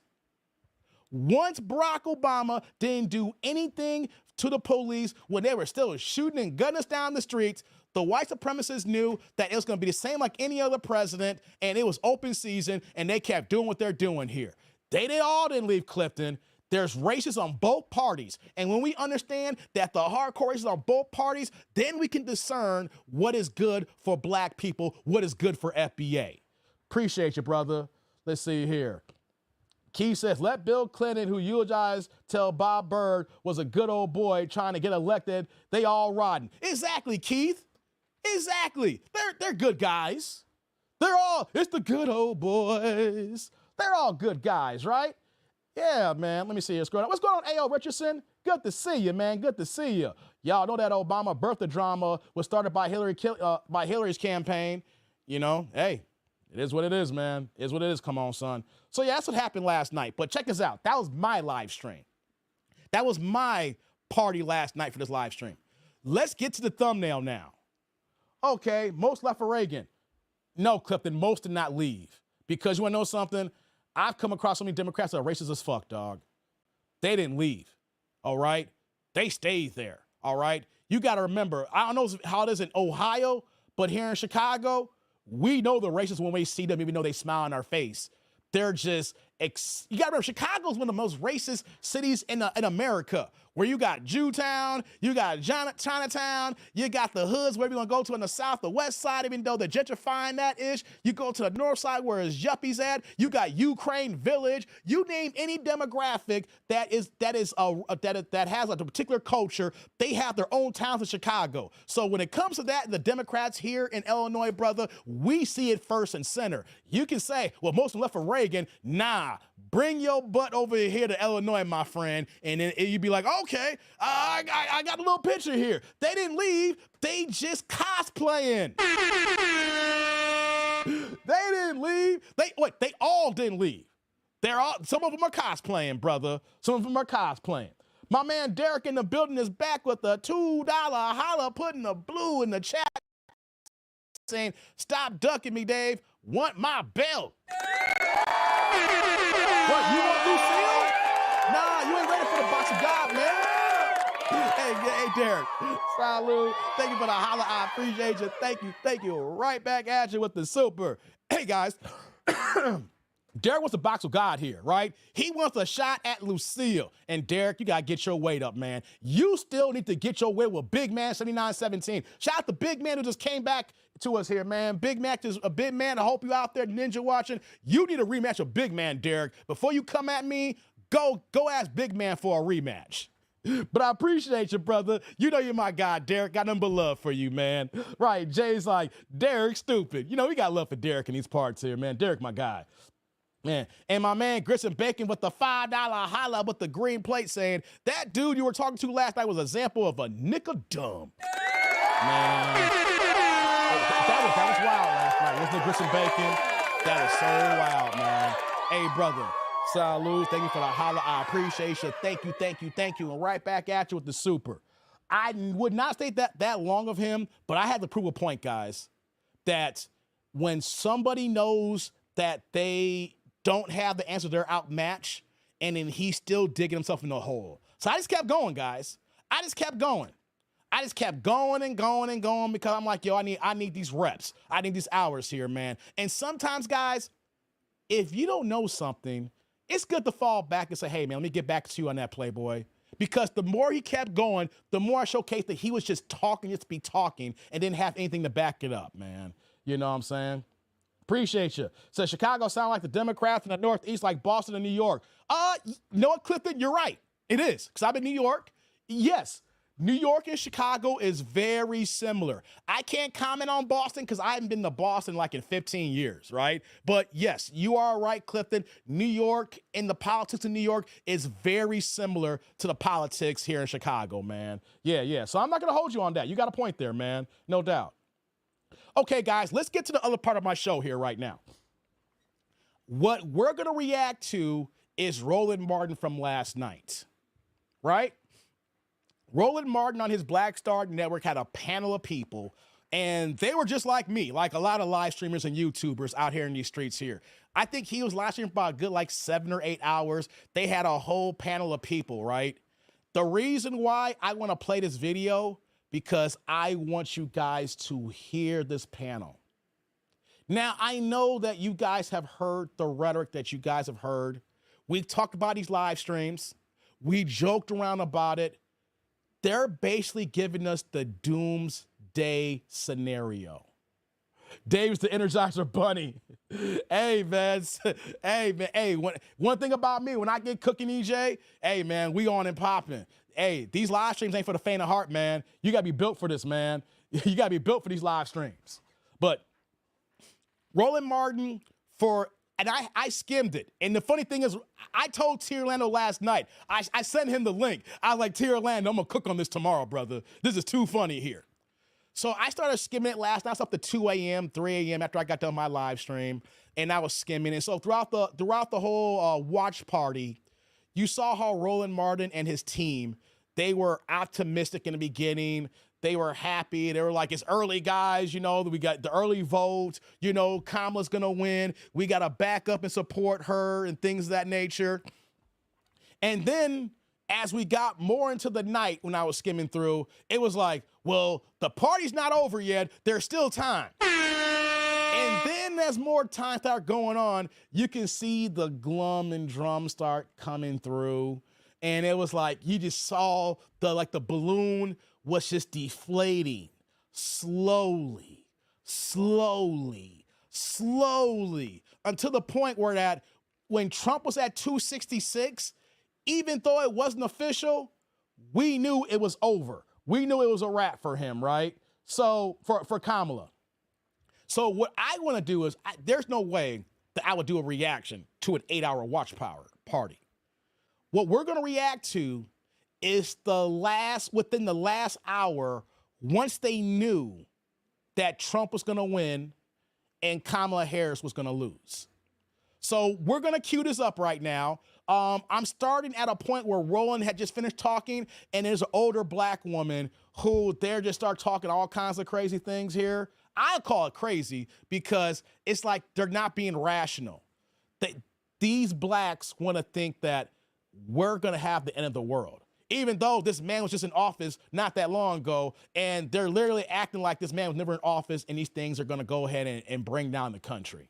So let me go ahead and pull this up, guys, and I want you guys to hear this because, first of all, me and T. Orlando were laughing our asses last night, right? But then let's have an open mind to comprehend how these people are moving, right, guys? So let me pull this up on the screen here. Look at Crusty Roland here.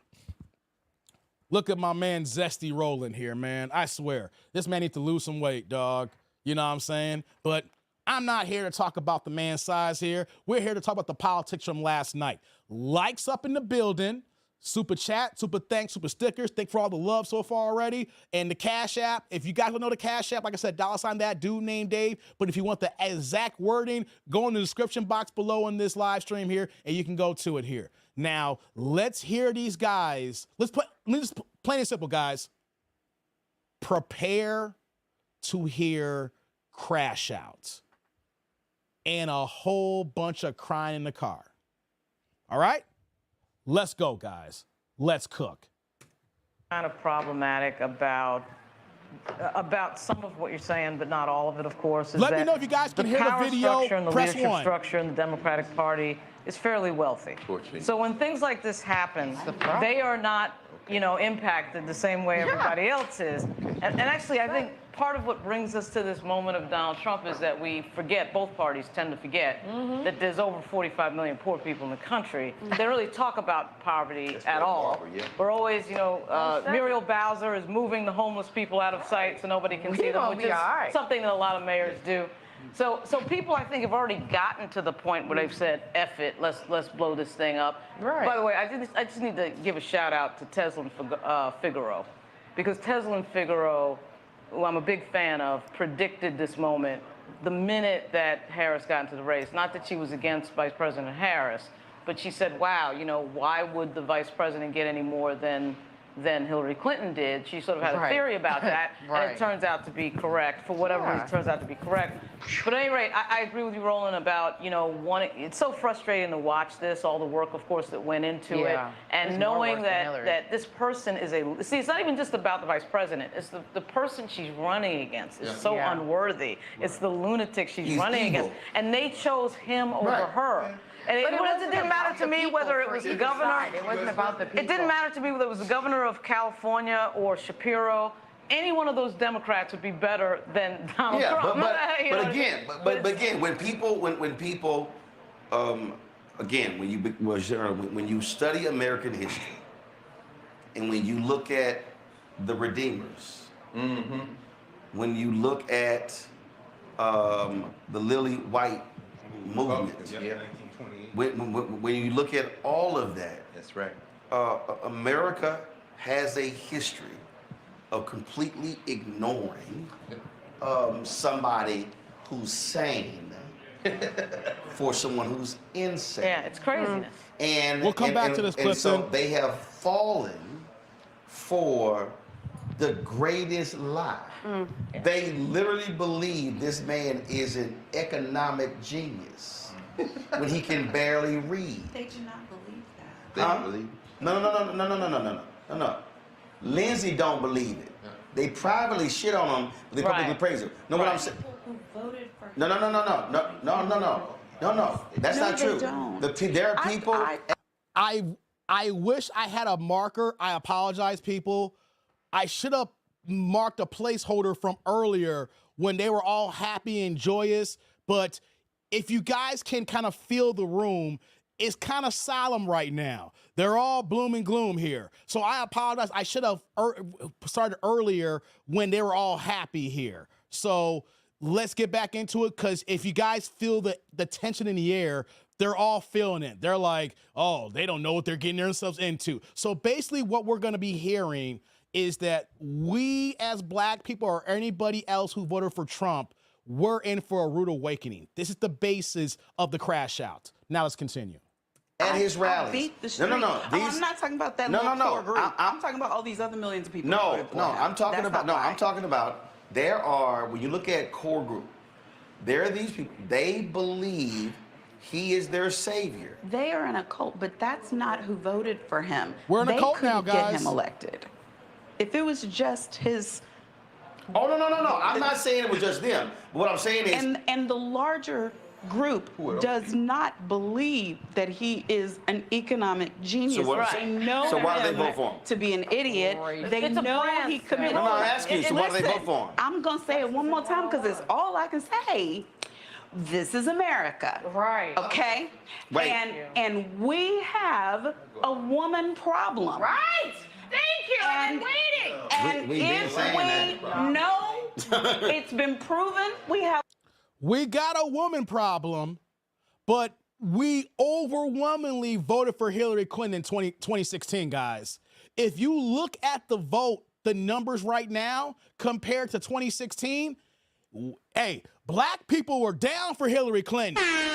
They voted in heavy numbers, okay? So it's kind of ironic that we have a woman problem when just not that before, when we had a woman candidate, not only that we voted for her, man, the popular vote and how many votes she got, but we're trying to rewrite the narrative right now. Let's continue.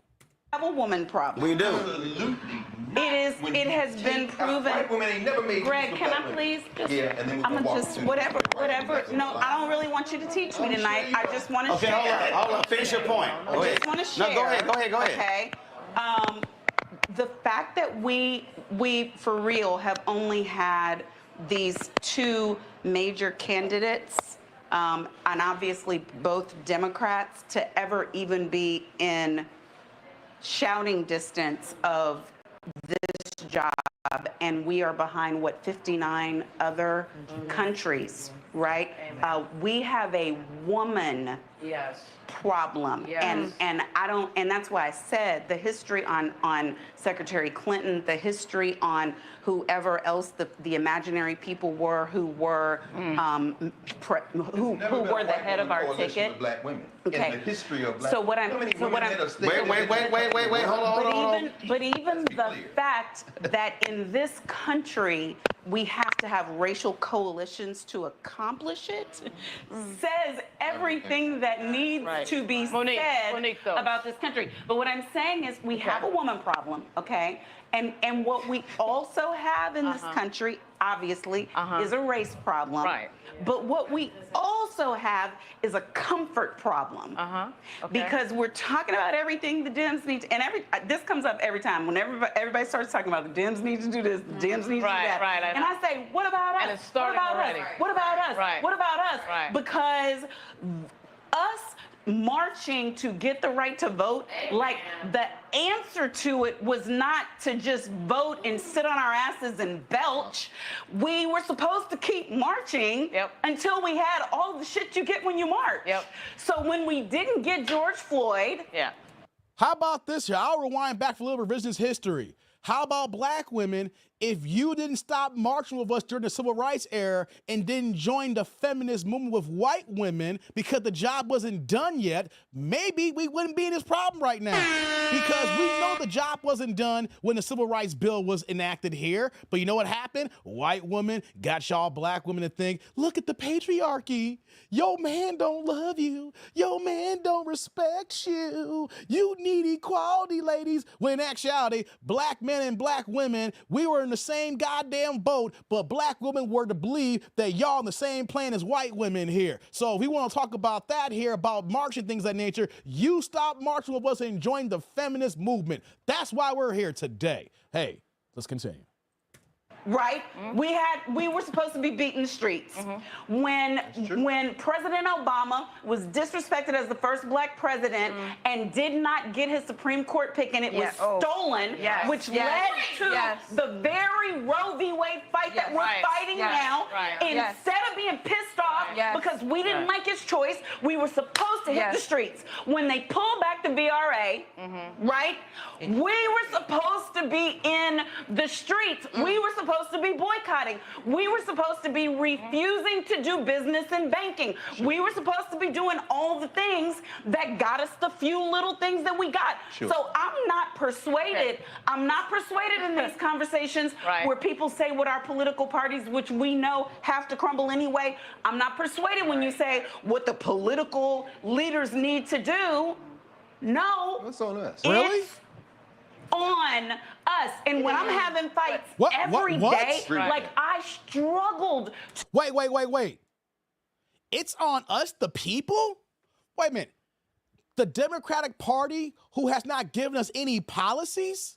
The Democratic Party that keeps telling us, wait till next election? Don't worry, black people. We're going to get to y'all. We got to get the president. Then we'll get the House. We'll get this. Don't worry. We'll get to you eventually. But we're going to blame the people And we're not looking at the people who's currently in office who is running the show. I get it. This is what we call victim shaming. Blame the people, not the politicians. Because Kamala Harris and her team, I guess, couldn't do no wrong. Okay, gotcha. And check it out, guys. My pause game's impeccable here. You see this here? Take a screenshot, people. Look at her. My pause game's impeccable here. She looking crazy the way I paused her. Do it again, Dave.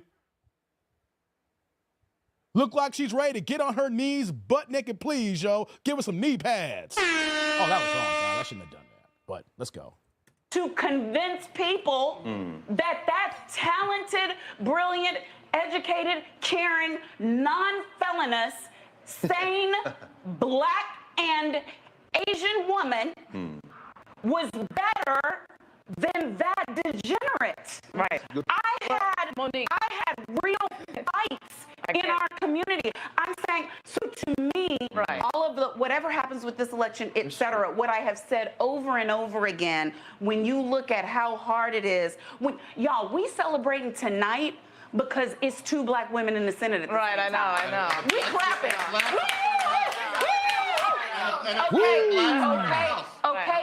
Okay, but listen to yourself though. Run that back. How old is our country? I know. What percentage? How old For is black people, I guess we counted from 1865. I think. That would be How many senators? There's always been 100 of them, right? For the longest time, there's been 100 of them. We can't. I mean, and the number of women is still small, even if we weren't just talking about black women senators.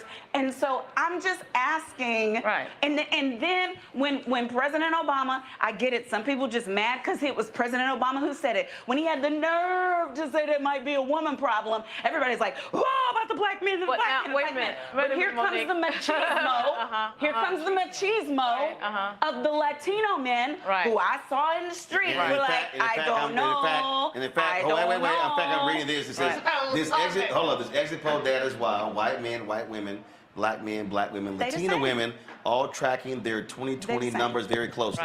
Latino men in 2020, Biden 59%, Trump 36%. Right. Latino men in 2024, Harris 45%, Trump 53%. A huge shift from D plus 23 He ain't to got R no plus neck, Jay. And it's not the black part. Right. So Monique, I'm just saying, and I'm not saying the black part isn't just a problem. one thing. Just That's one all. thing. Okay. You're right. Patriarchy has always existed for thousands of years. Misogyny. I'm all there. Oh, here we go now, guys. The patriarchy, misogyny, right? Do we know what all these grown folks, what that means here? Are we going to say that this is the hatred of women? Why Kamala Harris wasn't voted in? We're really going to make the argument in case here that misogyny is at the forefront here. We all just hate these women. We despise women. We have contempt for women. Okay, gotcha. Let's see what we got going on here now. But just remember that Joe Biden barely beat Donald Trump 4 years ago. He's a white male. It was 51-49. Now, I'm totally agreeing. I'm totally agreeing with that rundown that you just did. But sometimes these matchups are about the 2 people. So for Obama, he got an older male, another generation older male, and he was like this young generational guy. It was like the John F. Kennedy, LBJ. He was a young. And what we got here. Unicorn people get mad. Right. Yes, he was a once in a universe. Still is a once in a universe. I'm not saying that there's not misogyny involved with this. Your points are extremely well taken. But I do think, again, I know I've said it 4 times, it was an extraordinary situation that this vice president was put in when she had to run a 100-day race. Yeah, but she did it really I frankly well, think though. she did a really fucking good job. Let me stop there. This is on the Democrats here. This is Monday Morning Quarterback. Y'all on the BS Democrats, because here's the thing. Y'all knew Joe Biden was senile the top of the year. Y'all know Joe. Let me go back here because it said the 100 days here, all right? That they kicked Joe Biden to the curb after we saw that debate with him and Donald Trump, and then that's when they put Kamala in place to try to run. But here's the thing here. Y'all knew Sleepy Joe was senile in June. Y'all know this ninja was senile losing it back in March. Y'all knew this ninja was senile and losing it back in January. Y'all know when y'all was getting ready to prep up for the election run, you knew this dude couldn't hold his own. You knew did not know where he was at. Guys, here's what I told T. Orlando last night. If you look at Joe Biden right now, he looks like that in his mind, he's playing the Mighty Morphin Power Ranger theme song in his head when he smiles. Go, go, Power Rangers. Boom, boom, boom, boom, boom. Go, go, Power Rangers. When you see him walking up to the airport, go, go, Power Rangers. I mean, Joe is just gone. They knew for at least a minimum of a year, this dude was not suitable to go against Donald Trump or even run for president here for a re-election. That's on the Democrats here. Y'all knew this, and y'all waited till the last second to run the shot clock out to go ahead and not use the true democratic process to try to put Kamala in place to be president. That's on the Democrats. Don't blame us. Talking about she only had 100 days. The administrator knew that this dude could not do the job. You're gonna tell me out of left field, oh, this guy's senile now. We can't let him run. Man, y'all knew this dude. Man, they probably knew this dude was done 2 years ago. They probably knew this guy was done when he wrote the Asian crime bill, when he signed into existence here. So this is the Democrats' problem here. Don't blame us. Y'all knew this dude was senile, and then y'all still try to push him out, and then y'all gave this woman 100 days here. That's on you guys. Don't blame us saying it's misogyny. Don't say that it's the patriarchy. You know what we see? We see a candidate who is not qualified for the goddamn job. That's what happened here. They raised $1 billion. Blame it on that. We can't blame it on that. They ran a great campaign, and she was running against. But she had no idea in June that she was going to be running for president. But it didn't matter. It's She's running for president. Enough people knew enough about him that would not matter. His name. So, all right. First of all, I got a question real quick. We're gonna go 16 more minutes to 3:15, and then we're gonna shut it down. 15. Not that much time, guys. Like I said, we're not gonna do the whole live stream. The clock's been rolled back. I think to about 1920. It's okay. No worries. We have Eugene. I think two things to happen. First and foremost, I think Joe Yeah, Biden she is should sign handsome, the Mark. presidency and make her president tomorrow. Thank you. Make her the actual 47th president of the United States. Secondly, I think that there's still something. Still ain't gonna let that happen. But secondly, there's something that's coming up that we haven't talked about. He's going to be sentenced in state court on 34 felony counts. Yeah. So we could very well be looking at a situation between Supreme Court. Well, wait. Supreme Court is going to. Wait. On November 28th, there is a sentencing. So Supreme Court, we know what happened, but what he's saying is that could happen. Go. But that could happen between now and then. That happens. The second part of that timeline is the electors actually have to cast their ballots. Now, the electors are free to do what the fuck they want. No, they are. Look at what this guy's gonna try to suggest here. Listen intently. They are. Independent state legislative theory is a no. That's not where I'm going. What I'm saying is this. You very well could have faithless electors that say, hey, I don't want a president that's going to be sitting in jail. He's not going. You're talking about constitutional crisis. Okay. Yeah. So Did the Supreme Court rule on that, though? No. So we're gonna do this here. Wow. We're gonna have final comments. That's true. So I'm about to go around. I'll start with Mustafa. Wait, before they get to the final comments here, because I really want you guys to hear what they're gonna say here. But before I do here, right, let me get to my man Jay Gray with the $2 holla, keeping the blue place pads saying, I wasn't swollen farting chat trolling earlier today. Oh, for real, Jay? Hey, Jay, how did that go? How'd that go, Jay? Hey, brother, salute. Thank you for the holla. I appreciate you. Thank you. Right back at you with the blue plate, man. Hey, Jay, let me know how that went, man. I can see by your emojis. It wasn't safe, y'all. Like Diddy say, it ain't safe. Bad boy. It ain't safe.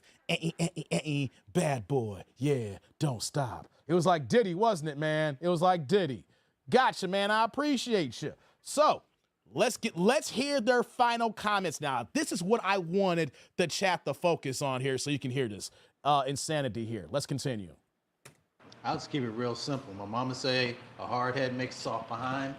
We about to find out exactly what all that really means. So I'll stop there. Kelly? To your point about this being a woman problem and a race problem, it is also a feelings problem. I feel like the economy is bad. I feel like Kamala Harris did a bad job as vice president, even though she has no power as vice president to do the presidential things because she's not president. Y'all hear feel this? like women can't do the job. I feel. And that feeling has been metastasized by way of the First Amendment being abused, broken, and scorned. Right? This concept of marketplace of ideas that had been indoctrinated in us in law school, right? I tell my students this because I teach media communication law. I'm like, the marketplace of ideas was not for this. The marketplace of ideas was supposed to have a Target. It was supposed to have a corner store. Donald Trump was never supposed to leave the corner store. That ideology was never supposed to leave the corner store. Unfortunately, it has a section in Target. And it owns Walmart now. Right? So it's a feelings problem. And until we feel like Donald Trump is a bad person, until we feel like the GOP got me fucked up, until we feel like, hey, maybe the Democrats were right. Hey, maybe Roland is right. Maybe talking to myself, maybe I actually can do something about it. These feelings are going to precede any fact, any finding, anything, any law that comes out of this administration now and whatever administration is to come. Such as 3.8 million people in California voted to keep slavery legal, to allow prison labor. And Hold on. Let me let that marinate. Did y'all hear that? This black woman is doing the ultimate sign language. Shame, insult, guilt, and the need to be right to us here. You trying to say we feel there's a problem with the economy? We feel there's a problem with immigration? You feel... This is not a feeling here. This is what we're talking about, Democrats. You guys are talking down to us here. You guys think that we're not adults just like you, who are the same age as older than you, who can do our own homework and know what we want and what we don't want. This is the Democratic plantation here. They are talking down to us. They're not having conversation with us. They're looking at us like something's wrong. They even said earlier when I started this clip here that anybody who supported this is in a cult. This is how Democrats talk to us, people, when they don't get their way. They stomp, they cry, they holler, they throw names at us, shaming tactics, and curse us out, and then beleaguer us here. That's what we're dealing with here. This is the Democratic Party. Why do I want to support a party that when things don't go your way, this is how you react? Not just to last night here. I see this all the time when I've been seeing Democrats don't get their way here. Instead of having a post-mortem saying, we messed up, we need to do something better. We need to go back to the drawing board. The people we have at the top is not doing the right job, and we need to figure this out here. No, what are they doing? They're blaming the people. They're victim shaming us because we don't believe the words that's coming out of y'all goddamn mouths. Let's go. And in California, they also voted to turn those thefts from misdemeanors into felonies. And how do they feel There you go. about that? Where's my camera? So, all right, Michael. I'm still waiting on all the results to come in. Looks like I know a couple of news outlets have called it for Trump. If Democrats take back the House, nope, you have sorry. You have some help there because they're stretching. They're thinking they're gonna take back the House. Are you paying attention how it went last night? This is when they was grasping for straws. Well, maybe we'll get the House. You know, maybe this will happen. Hakeem Jeffries most likely would be Speaker of the House, and they'll be able to block bills that Republicans are trying to pass. Y'all hear that? But that was the main point here. We're going to let it cook here.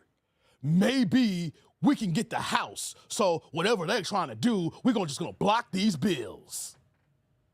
Well, we know the Republicans, if we get the House, maybe we can try to find a way to work together so that these policies can be placed here. We know they got an agenda. Maybe they got an agenda that works for it too. No, we're going to find a way to block them if we get the House. Sorry, brother. Ain't no blockage going on right now. Clean sweep. Let's continue. I've read a lot of Project 2025. I was talking about it in 2023 before people knew what it was because it came out April 2023. And as I have been explaining to people, this was called Mandate for Leadership, the Conservative Promise. The Heritage Foundation has been putting out this playbook each election cycle going back to 1981. Exactly. This is how long they've been doing it. And the Reagan administration adopted over 60% of the 2000 policies in Mandate for Leadership in Reagan's first term. So this is, I think a lot of people, a lot of white people and Latinos that voted for Trump, and they think that he's so good for the economy. That was the Obama-Biden economy, okay, that they have such fond memories about. A lot of them are in for a rude awakening. There's a lot of these Palestinians, a lot of these Arabs, and let's be clear, nobody has said this. Arabs are classified as white by the federal government. Nobody has said that. You go to the U.S. Census form, when they look at racial classifications, people coming from North Africa and the Middle East are classified as white. And some of them identify and think like that. Just like you got some Latinos, some Cubans think like white. So as I said earlier, like some hours ago, for the people who are classified as white in this country, like the European ancestry, anybody that's not European, they consider the other. A lot of these people who think they're white, they're about to find out, no, you're not. A lot of these people. You hear that? This is where they're getting at here. And this is why I told y'all when I woke up this morning, I got called a sellout. Because these black Democrats are shaming. This man is saying, you think you're white. Well, you're talking about black folks or Latinos, whatever the case may be, they're going straight to, you think you're white. Or what did Bernie Mac say in Don't Be a Menace? Oh, you think you tough. I hate your black skin. I hate Whoopi Goldberg's lips because they black. I hate the back of Forrest Whitaker's neck. Ooh. You ain't black, you white, people. You think you white, and you think you white, but you black. That's what we got here, guys. Let them cook and continue here. Let's keep with the more shaming. Okay, and the other thing is, I'm not for saving these motherfuckers. Seriously, because you voted for this son of a bitch. You voted for him. You about to, and some of us gonna have to leave. I got friends of mine talking about leaving the country. Saying, let this shit, the hell with this. Mitt Romney. Hold on. How about this, black people? Y'all go ahead and leave the fucking country. Where are you fucking gonna go? Where are you gonna go if you're gonna leave the country? Because you wanna know something here?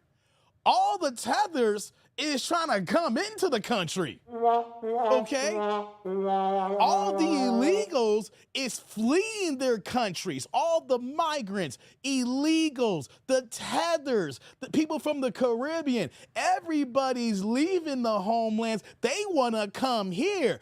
So for y'all Democratic shills here, where are you going to go? Because the people coming here that they're trying to make us pay tax dollars for, they leaving their homeland. They're leaving their failed homeland. They're not staying there to fight for their rights. They're not going to sit there and fight for their future generations. They said, F this mess here. We're coming to America. So black man, if you're trying to leave, where in the hell are you going to go where black people have the rights and the freedoms? Because these other black and brown people are fleeing. So if people are fleeing, you tell me where the hell you going. You ain't going a goddamn where, okay? You need to stop playing with me. All right. All right. I would say there is no more Republican Party as of today. The Republican Party is now the MAGA Party. Yep. It's now the party of Elon Musk. It's the party of Donald Trump. It's going to survive long after Donald Trump. He now has an heir apparent in J.D. Vance. Right. And long after that, he has Josh Hall. He has so many people now. And Gen Z and people like me have never known a regular Republican Party. We've never seen a Bush administration. We've never seen a Reagan administration. It wasn't normal. It wasn't normal then either. Dick Cheney was a war criminal. He at the same time. He did the right thing this time. He did do the right thing this time. But this is different. MAGA is different. And Hold on.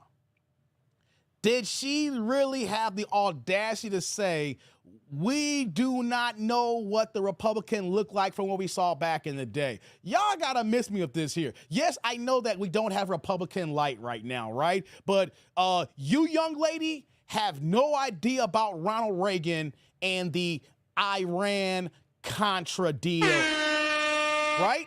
Because if history serves notice here, Ronald Reagan should have got his ass impeached, okay? I'm not going to go into details and go through a breakdown of the Iran-Contra deal and all the janky and dick-nanigans that came with it here, but you're literally trying to make an argument about the past Republican Party when we know that if you want to go to the past here, man, all these administrations got some janky-ass stuff here. Last Bush was probably one of our worst presidents that we had when he was in office for 8 years, okay, after he got the win over Al Gore here. Come on, we don't know about a real Republican Party here. Man, George Bush wasn't even running the show.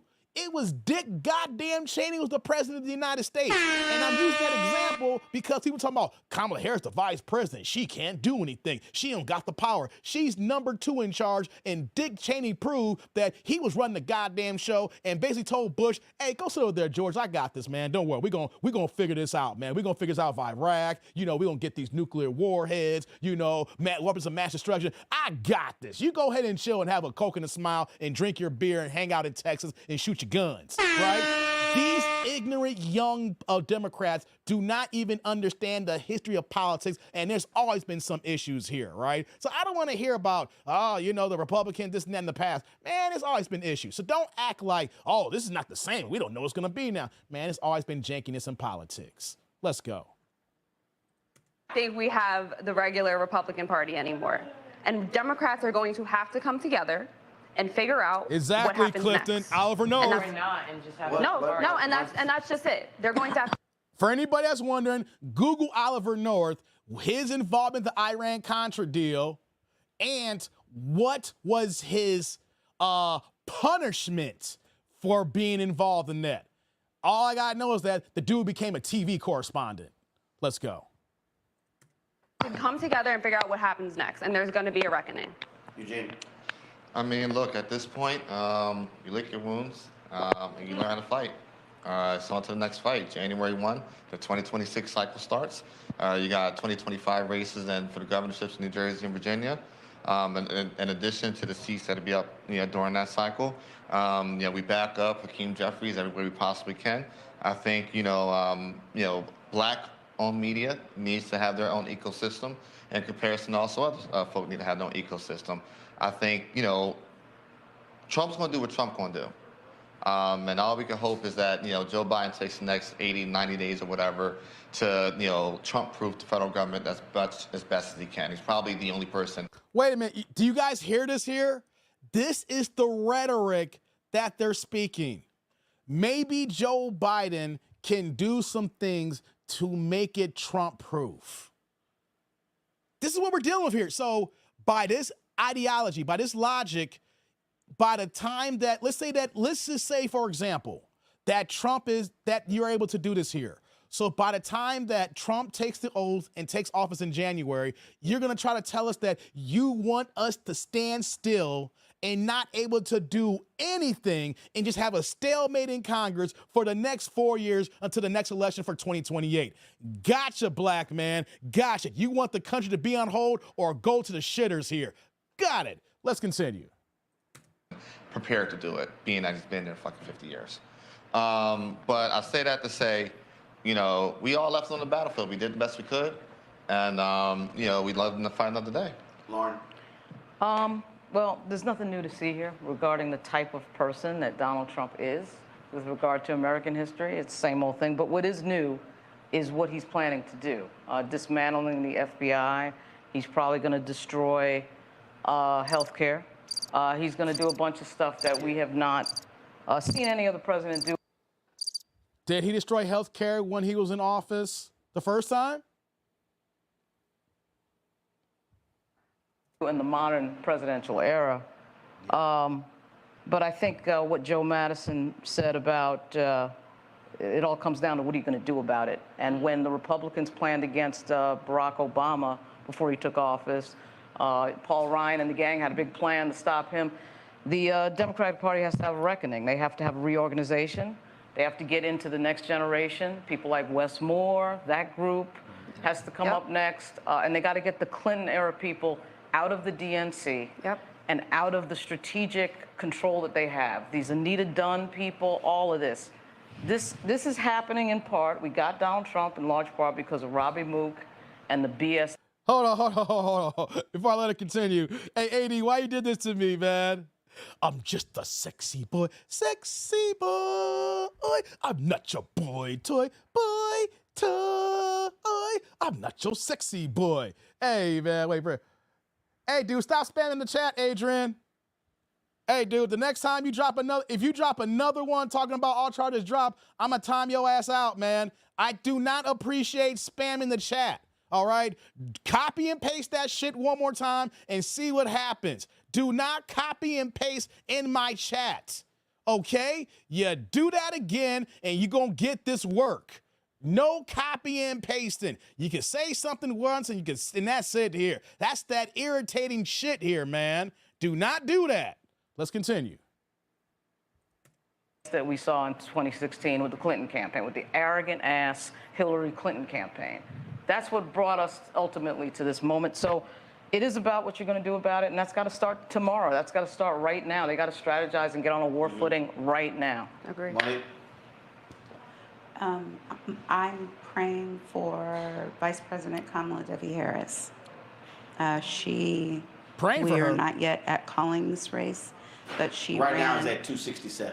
Yeah, so, y'all hear this? 260. I have 266 to 219 is what I have. But either way, I think she gets to speak first about her race, and then I'll probably have a lot to say about the campaign. But what I will say for now is, to Lauren's point, I know that you're saying it's urgent now, but I've been feeling like it's urgent. The fact that someone like this could run and be running while convicted, running while degenerate, running while amoral, running while confused, running while found liable as a rapist, says everything that needs to be said about the threat that we're under. So I would give the following advice to people that I don't even need to wait on the vice president to make any announcements tomorrow to get. I don't give a fuck. You spam the chat. If that was you spam the chat, you get this work. This is a message for everybody. It's one time only. No, there ain't no goddamn warnings, okay? It ain't no fucking wild. That's fucking irritating. And if that's the case, you don't like it, get the fuck out, man. That is fucking irritating. You spam the goddamn chat. There is no warnings here. You spam and you're gonna get blocked, okay? I don't give a fuck. You know the rule. You a grown-ass fucking man. You are a grown man. Don't act like a 13-year-old little girl and go ahead and spam in the chats here. If you're going to try to do a rebuttal, and I didn't know, I'm going to block your ass. That's fucking irritating, dog. You a grown-ass man. How rude? Well, check this out. Block. Talking about how rude. Get the fuck out of here. I ain't here for your dick nanigans. Get the hell out of here, dog. Get the hell out of here. Get the hell out of here. That's that Matumbo. You want to act like a 12-year-old? we gonna treat your ass like a 12-year-old getting his ass smacked up and down the middle school hallways. Let's get back to the video, guys.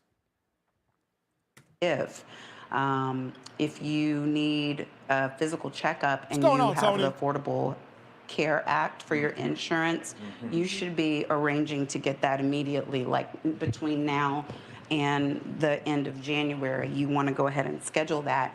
If you are working in one of those special service or government jobs, if you weren't already looking for other work, if you weren't already pulling out your funds and putting them someplace that's safe, like whatever amount you can remove now without penalty, then that's something you want to go ahead and do.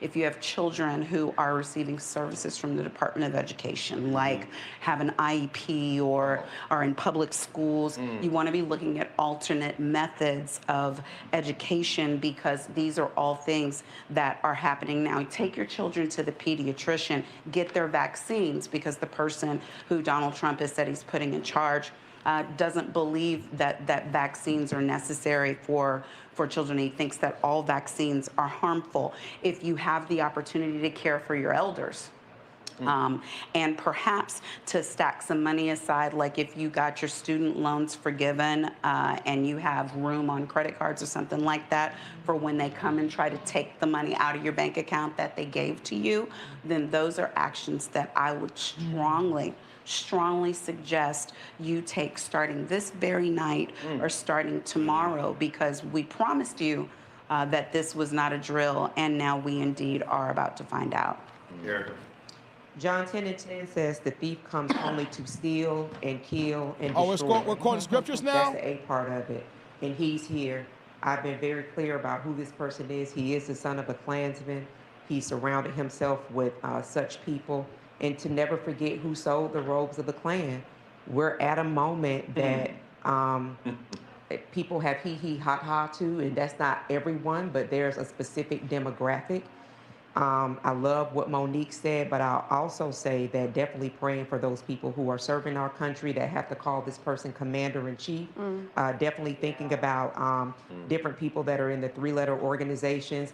And I just don't believe that, I'm just going to be honest, that this country is prepared for someone who has nothing, who's leaving it all out on the floor and has a command group behind him that's ready to enforce what he has. So yeah, we're here, and I'm praying for all of those people, and that the poor are definitely going to pay. And I say the poor, not meaning like everybody in this room is wealthy and rich, but there's going to be a very, very steep price to pay.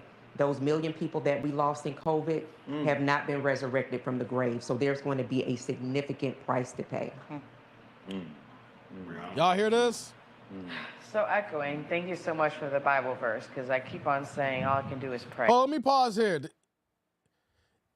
This is the rhetoric that we're receiving, that the end of the world is going to happen. Everything that happened in 4 years and Trump was in office, that didn't happen, because this is a crazy man. So this is a crazy man. He's going to go ahead and bring down democracy. He's going to eliminate all these agencies. We're going to go back into the bonds of slavery. We are going to be less than. Seriously, y'all? This is what we're doing, black people? You want to scare us? Oh, no, Master Trump is going to go ahead and take all of us out. Oh, no, you got to be careful about Master Trump. He going to put us in the encampment camps here, and we going to lose everything. We losing. Wow, all this bloom and gloom here, man. Like, come on, we're grown adults here. What are we talking about here? Before I let it cook anymore here, I don't want to forget my man Grits and Bacon dropping the $2 holla, putting the blue plate in the chat saying, yo, that wig and get your big ass to the gym. My man Grits dropping the $2 holla in the chat, man. My man Grits. Hey, brother, man. Salute. Thank you for the holla. I appreciate you, man. Thank you. Right back at you with the super. All right, man, Grits. I appreciate the holla. I'll leave it on the screen for a second. Let's get back to the video. And from the day before to today to tomorrow, that's all we can continue to do is pray. we do have a We gotta women's pray, huh? problem. And I pray. Hold on, I hate to pause so many times here, right? But when I'm hearing pray, you know the first thing that come to my mind, guys? Remember that one MC Hammer track from about like, how long ago was that? About 35 years ago? Y'all remember that song? I said we pray, pray, pray. We got to pray just to make it today. I say we pray, pray, pray. We got to pray just to make it today. That's why we pray. That's what we got going on here, right? We got MC Hammer talking about we got to pray here, baby. Let's continue. That one day we surpass it. Today might not be the day, and tomorrow may not be either. I know that it was stated, you know, the Democrats have to come and reckon. And maybe we don't. Maybe we have a black party. I know one thing I saw a lot in Michigan was, you know, the factor of being upset about the Palestine and Israel and wanting the third party. And, you know, as we've heard, the MAGA is now the Republican Party, which is true because they had a primary and they voted for Trump. Yep. But it started with Sarah Palin, right? It started with the Tea Party. And the Tea Party took over the Republican Party. And that's what it is. Mm. And we've had this big tent, and I say we as a Democrat, I'm a Democrat, we've had this big tent issue. It's bad popping. And maybe we don't include everybody in our tent. Maybe we just care about our community. Maybe we start tomorrow just focusing on our issues. We stay black. I did so much in the D9 organizations, and we don't need to stop. Right. And maybe this is what enlightens us, because they don't care about our black ass, but we do. Right. And so we need to keep praying, and we need to stay united, not Dem, not Republican, but as the black community, and figure that out ASAP. Rebecca. So at least 12 American presidents were slave owners. And I think about 8 of them owned slaves while in office. Mm-hmm. This country has codified race into our legal system. Mm-hmm. Yes, Rebecca. When we even think about being subhuman, yep, it was never actually taken out of law. No, that's right. Yeah. By law, we are still not even fully human. Correct. So when we talk about 3/5, people are like, oh, no, that just means for every 5, we count for 3. No, it was saying you what are we are talking about 3/5 now? a human. So what the hell's going on? When I reflect on what appears to be highly probable coming out of this night and seeing that it was an affirmation of Donald Trump, a rejection of Kamala Harris. Y'all hear this? I do hear everyone talking and describing things, but I can't move past that this is still the fabric of white supremacy. Yeah. And even when we think about how different scholars have talked about the intersectionality and gender, other intersectionalities, I was also thinking about some clients I used to have. I used to represent the National Network for Arab American Communities, headquartered in Dearborn. And what was really interesting, one of the things they wanted me to advocate on the Hill for was to make sure that some of the minority health disparities that was in the Affordable Care Act, that their communities could benefit from it. Huh. The moment where I knew I lost them as a client, and so when I said, well, many of you all still consider yourself white, because that's how you migrated, were able to immigrate into this country, because you were Christian Arabs, yeah, and you... Once again, the shaming, saying that think we are white. Not even listening to people like Mary Bells, who is giving tangible information, examples of why we're moving the way we're moving here, but all they can come to is shame and insult is saying that we're white mentality here. You were white, and you came in the 60s and the 70s, and you found this new...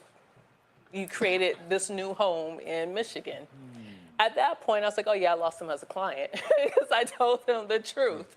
And what was also interesting is, like, you listen to an activist like Linda Sarsour, and she said she became non-white when 9/11 happened. That's when This she right started here. to wear her hijab. Before then, she did not. I'm saying all this, and thank you for giving me the time to say this, is in a country that's grappling with white supremacy, it doesn't matter if you're a Democrat or a Republican, you still are grappling with white supremacy. And if you are white and you are a Democrat, you have to do the work this time. I understand when I hear some black people, who some are disaffected and some of them aren't, but they're saying it legitimately, that sometimes black Americans in this country have been on the plantation for the Democratic Party. While I don't fully agree with that sentiment, I still understand what the argument is. The argument is that we're doing all this work. And what are we getting out of it? Have we gotten reparations? Nope. Have we actually been able to undo? And I find it ironic that she wants to bring up reparations, but it was in California when it was on the table last month. It was the Democrats who shot down reparations. And it was Kamala Harris out of her own mouth talking about we need to continue studying the issue. So how you gonna throw out reparations when the Democrats in California just a few weeks ago shot it down and Gavin Newsom was the one who stamped that down, signed, sealed, and delivered? Nah, y'all miss us with that one here. Do a lot of that 93, let's talk recent history. Undo a lot of that 93 crime bill. Nope. Biden has, I'll wrap it up. Biden has like 90 days, right, until he's out of office. There's a lot of pardons and a lot of things that he also have been doing anyway. Regardless if Kamala Harris became the next president. So I say all this and go back and reflecting to those 12 American. Hey, I see in the background, I'm not gonna pull you up till I get done with this video here. So if you don't mind hanging out, but I'm not gonna cut into it till I'm done with what I'm doing here because I'm running the show. Presidents who owned slaves, who thought it was okay for black subhumans to be chattel in this country. And I'm saying this from the perspective we have survived, but what I'm hoping for is we have to stop going in the street and protesting. I actually want us to thrive. I want, as a black woman, for me not to encounter weathering, which came out in a study a year and a half ago that says my internal cellular structure is deteriorating because of effing racism. Right. So I say all that. We do need a rest. And then after we rest, after we have our Sabbath, we got to strategize. Greg? Thank you, Roland. And you know, I always say we got to support the Black Star Network now more than ever. I think about my friends who would consider themselves radicals, who would accuse me of being a sellout for coming down here and being with y'all all the time. By the way, I think you all should follow Monique's advice and get all your health care and get all your benefits together, because now you get a chance to put your theory, all that Marx you've been reading, into practice. I often say this isn't a nation. It's a country with a lot of nations in it. And Charlene, thank you for laying that out, because at the beginning of this criminal enterprise, they set it up for failure. When they did what they did to indigenous people and brought us into it. And as Du Bois said in the Suppression of the African Slave Trade to the United States, he said, until you deal with that, you're gonna keep having to come back to it. We've always had a parallel structure for planning what was in our best interest, but we always wanted to include everyone else in terms of what we were advocating for, whether it be black people creating public education in the South during Reconstruction. We always wanted to make everybody else benefit as well. I don't think we need to stop doing that, but I do think we have to circle the wagons to protect ourselves. As I said in 1972 in Gary, when we came together and said we want a black political party, exactly what you said, we said that this is going to benefit everyone, but we've got to focus on ourselves first. By then, Kamala Harris wasn't even 10 years old. She literally exists because two people came from decolonizing countries with an idea of getting education and going back to change the world. Her mother to just cure breast cancer, her father to reconstruct the economy of Jamaica. And that's why she exists. I don't question her motives. I don't question her existence. She chose Howard over Stanford, where her sister went and her daddy was on faculty.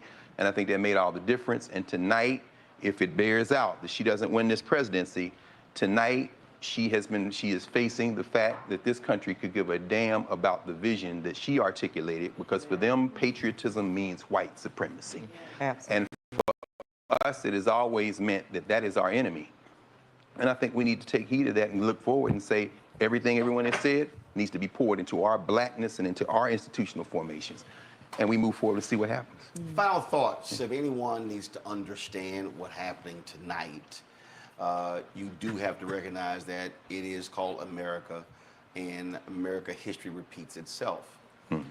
But also, America can congratulate. Hold on. Before we, this is Roland now. I've been waiting for this moment. Let's listen to Roland. Listen to what he's going to say here. Listen to his rhetoric.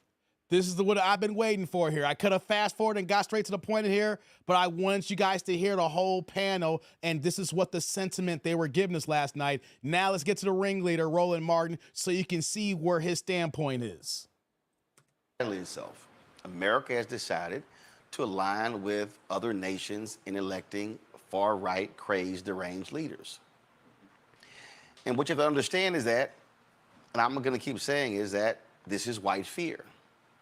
This is absolute fear of the future changing of this country. The Constitution, Declaration. Wait, before he goes in, we fear? I've been speaking on this for a second here. Never once have you heard fear, and you can hear the tone of my voice and my body language. Ain't nothing scared here. We have real live dialogue and conversations here. Once again, more shaming tactics to black people because we don't agree with you. So you're doing what Barack Obama did a few weeks ago. You over here trying to whip us into shape. Ain't gonna work, dog. Independence, that wasn't democracy. Black men couldn't vote. Men of means couldn't vote. Women couldn't vote. Black folks couldn't vote. I mean, if you were not a white man who owned land, you couldn't vote.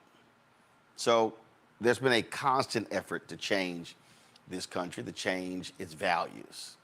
So what you've seen tonight is this country has decided that, you know what, Trump, those are our values. In fact, he's actually poised to win the popular vote. Wow. When you look at states like New York, New Jersey, Harris barely wins those states. Lower margins than when Biden did. When you look at the numbers, look at what the country decided. The country's decided, we don't mind if you lead an insurrection. We're good. We don't mind if you steal classified documents and lie about it and don't return them. We're good. We don't mind if you cheat with your company. We're good. Because you're going to bring back the good old days. It's going to be fabulous. The fact of the matter is, Trump inherits an economy fixed by Democrats. And he's going to immediately claim credit for all of it. He's going to say, oh, it can't. Let me get this straight here. I'm tired of this talking point here. Are you trying to tell me all the policies that Barack Obama did when he left office at the end of 2016 and 2017, so from 2017 to 2021, there was no policies that Trump administration did.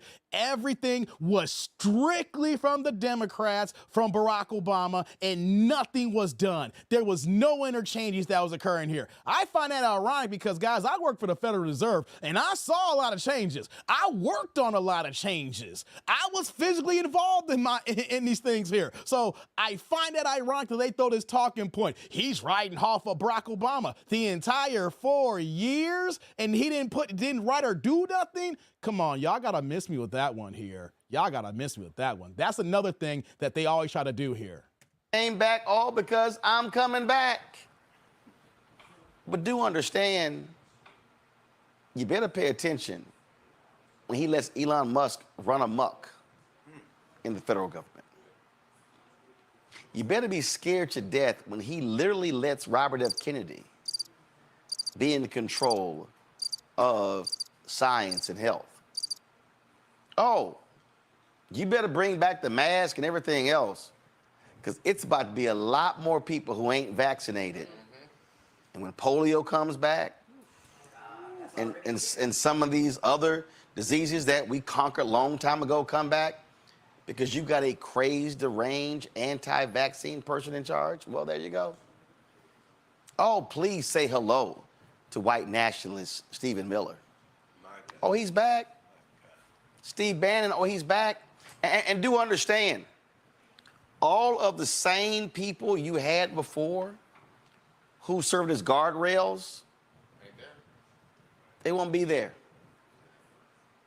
You truly are going to have a cabinet, an administration of zealots, of individuals who have no business holding on to power. And so America got what it wanted tonight. And America is going to get what it deserves. So let me say this right now to all of you white farmers in Michigan, in Wisconsin, in Indiana. Listen to this, guys. In Iowa. Listen to this here. When he drops his tariffs and all of y'all asses go broke, I don't want to hear shit. Because hashtag, we tried to tell you. And to all y'all people who blame the Biden-Harris administration for an awful economy, even though inflation today is at where it was in December 2019, where we had the longest period of unemployment at that low of a rate in 50 years. Stock market, S&P, savings, all that stuff. Oh, by all means, when his tariffs plan shifts all of that debt to you, don't look at us who voted for Harris. Because hashtag, we tried to tell you. We told you by voting for that fool what was going to happen. So your health is going to be compromised. Your pocketbook is going to be compromised. Oh, by the way, when your ass start choking and your water tastes like crap, don't come holler at us. Because wait, I was trying to let that cook. Water tastes like crap here. I will admit, I have family in Flint, to use the example here, and the water in Flint, Michigan has still not been resolved, whether on a Democratic rule or Republican rule. But here's the situation right now. How in the hell are you, I didn't want to miss this point, how are you going to talk about dirty water when the Democrats are in office right now and can clean the water up right now? Why is Kamala Harris and Joe Biden not going to Flint, Michigan and clean up the water crisis here? It's kind of funny that even though both parties been in place here, you want to put all the stock on one end here when someone's currently in office right now that can do something, and then you're like, well, wait till you get the dirty water. Okay, gotcha. Let's go. He is going to decimate the EPA. Oh, by the way, when your raggedy ass state go ask a fool with the education, please don't come holler at us because of what he's about to do when it comes to the Department of Education. And again, all y'all white women who on birth control. Are you threatening white women? women? Don't come holler at us when this Supreme Court targets that too. Clarence Thomas already told you they coming for that too. And so for all of y'all who said, oh my God, the nation is on the wrong track, I'll get y'all supers in a second. by all means, enjoy his inauguration. Dance in the aisle. Go dancing in the streets. But I'm going to tell you right now, ain't no way in hell you think we're going to be silent. There's no way in hell you think we going anywhere. You know, I interviewed Harry Belafonte, brother right there. I asked him about why is he still in America. He said, you know what? For all my love of the French Riviera, he said, I stayed here to make it better. And see, and I know y'all really think this is yours. I know y'all really, really think that we should go to where we came from. Well, I'm gonna tell you where I came from. Riverside Hospital, Houston, Texas. 250 Defender Street in Clinton Park. And then 222 Pennsylvania Street in Clinton Park. So we're here and we gonna swing. And I'm telling you right now, y'all act a fool. It's gonna be the Montgomery Brawl. Yes, sir. Cause see, we gonna throw the cap in the air. What? What is he talking about? And when it's time to swing, it's time to swing. What, Montgomery Brawl? And so y'all can play it cute. We going far by out the of pocket way, here. All of you working class people, I can't wait till the corporations start laying your asses off. What? I can't wait, because Elon's already said that we need to destroy the economy to reconstruct it. And see, all y'all who supports this, I'm sure Dana White's gonna slap his wife around some more. And Trump is gonna elevate him. And I know Jenny Thomas is just pleased tonight. And I know Clarence is saying, oh, Miss Jenny,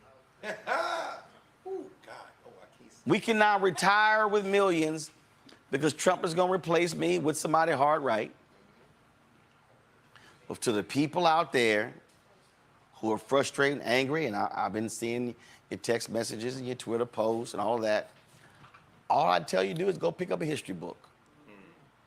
And do understand that post-slavery, America allowed the slave owners to get their plantations back. As long as they pledged to abide by the Constitution. So the very folk we were fighting came back and got their riches. And the slaves didn't come back.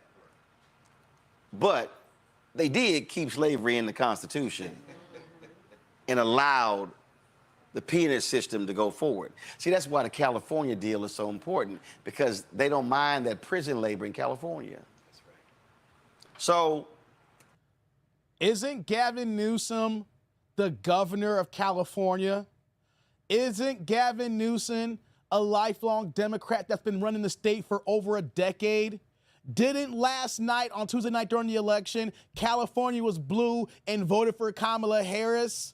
So if we're talking about the prison complex system in California, why don't we look at the leadership of the Democrats in that state who is allowing these corporations to build these prisons to come on in? And then, of course, when you have Kamala Harris being the DA, locking black and brown men to be in his prisons when she was in office during that time period here. I kind of find out you're throwing stuff at the wall here, and then when it comes down to it, it's like, wait a minute. Don't Democrats run California? Y'all can enjoy your win, but I'm telling you right now, a lot of you who voted for Trump, and you're rejoicing right now, there will be tears. And when the tears come shedding, you can't cry on our shoulders. And you can't come to say, I don't know how this happened. And all we gonna say is, we tried to tell you. Let me thank all the panelists we've had on our coverage tonight. Let me thank. I tried to tell you to lose some weight.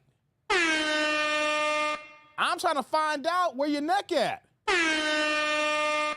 We're trying to find out, we think that it's bussy that you like, not ladies. We think you part of the bussy clan. That's what we doing here? That's what we're doing here? Hold on. We're done with the video, guys. We're done with Roland. Did you guys hear that fear-mongering speech? Did y'all just hear that? We are clearly ignoring the 4 years that this man was in office, and we're acting like that never happened, and this is a whole new Trump, and all of a sudden then we're just in for this completely rude awakening. But at the same time, he's trying to make points. He's trying to do the check boxes on things that Democrats right now, and including the last 4 years, has had an opportunity to do some of the things that he talked about. Doesn't the Democrats have the Senate with Kamala Harris, they're even saying, broke the record for most tie-breaking votes? I know that the House is being, before the election yesterday, the House had GOP rule. The Senate, of course, because of Kamala Harris tiebreaker being the vice president and president of the Senate, and then, of course, with Joe Biden, you literally have a 2/3 majority when you're trying to put things in place here. And when things don't get put in place, we know and we've seen Joe Biden write executive orders. We've seen Trump, when he was in office, write executive orders. Roland Martin is trying to give us the gloom doomsday. He is trying to make it seem like that, oh, when you lose your job, don't come at us. See, this is what we're talking about, why I cannot rock with Democrats. You're hoping for my demise. You're hoping for everybody's demise because they did not vote the same way as you, because they have a different political agenda and they see things differently that is affecting their family compared to what's affecting your family, Roland, and all you boule entertainers in the Bussy clan who was getting a check to speak for Kamala Harris. You are hoping because somebody thinks differently political-wise that they lose their homes, they lose their jobs, they lose their families. You are hoping that the worst of the worst happens to people who don't vote like you. And then you're saying, well, when all this stuff happens, don't come crying to us. We're grown people. Nobody is crying to you, Roland Martin. And for you to say all these things here is the reason why Kamala Harris didn't win last night. And people like you who were on your airwaves supporting her and giving your talking points and how she got her ass mollywopped in the battleground states. It's because of men like you and supporters like you that people are turned off. We don't want to hear you talking like Barack Obama, talking down the grown-ass men. You acting like you talking to us like we're 10 years old. You're acting like that we don't have families. You're acting like that we don't take care of our own responsibilities. You're acting like we cannot think for ourselves and that the way that you think, the way that your logic works is only right. And that the way that we move is all the way wrong. This is how the Democrats lose here. They're blaming the voters, and they're not blaming themselves. The Democrats is the reason why they lost this election. The Democrats are the reason why they lost House seats. The Democrats are the reason why they lost Senate seats. The Democrats are the reason why Donald Trump's in office right now. When you look at the overall popular vote, there is less votes currently right now. I know they're still tabulating votes. It's going to be a while before we get the final tally. There is less votes now than when Biden and Trump were competing in 2020. There was less overall people voting when Hillary and Trump were running in 2016. And when you look at the overall vote, when Joe Biden had 81 million votes as the popular votes in 2020, Kamala Harris got 66 million. You know what that means? People sat their asses on the couch. It wasn't just because people voted for the Republicans. A whole bunch of people said, well, I'm not going to vote Republican either. I'm just going to sit my black ass on the couch here because I think the couch is looking comfortable right now. This couch is looking comfy right now. This couch looks more and more appeasing than what you're offering us right now. They do not want to take accountability for their actions. The Democratic Party is basically a modern woman who got 4 kids by 3 baby daddies, and then thinking they're going to get a high-value man and have delusional thinking that their kids and their history and their background doesn't mean anything. Your background and history means everything, reason why you're not getting voted in. Your background and history showcase 0 policies for black men and black people in general since the Civil Rights Act was enacted over 60 years ago.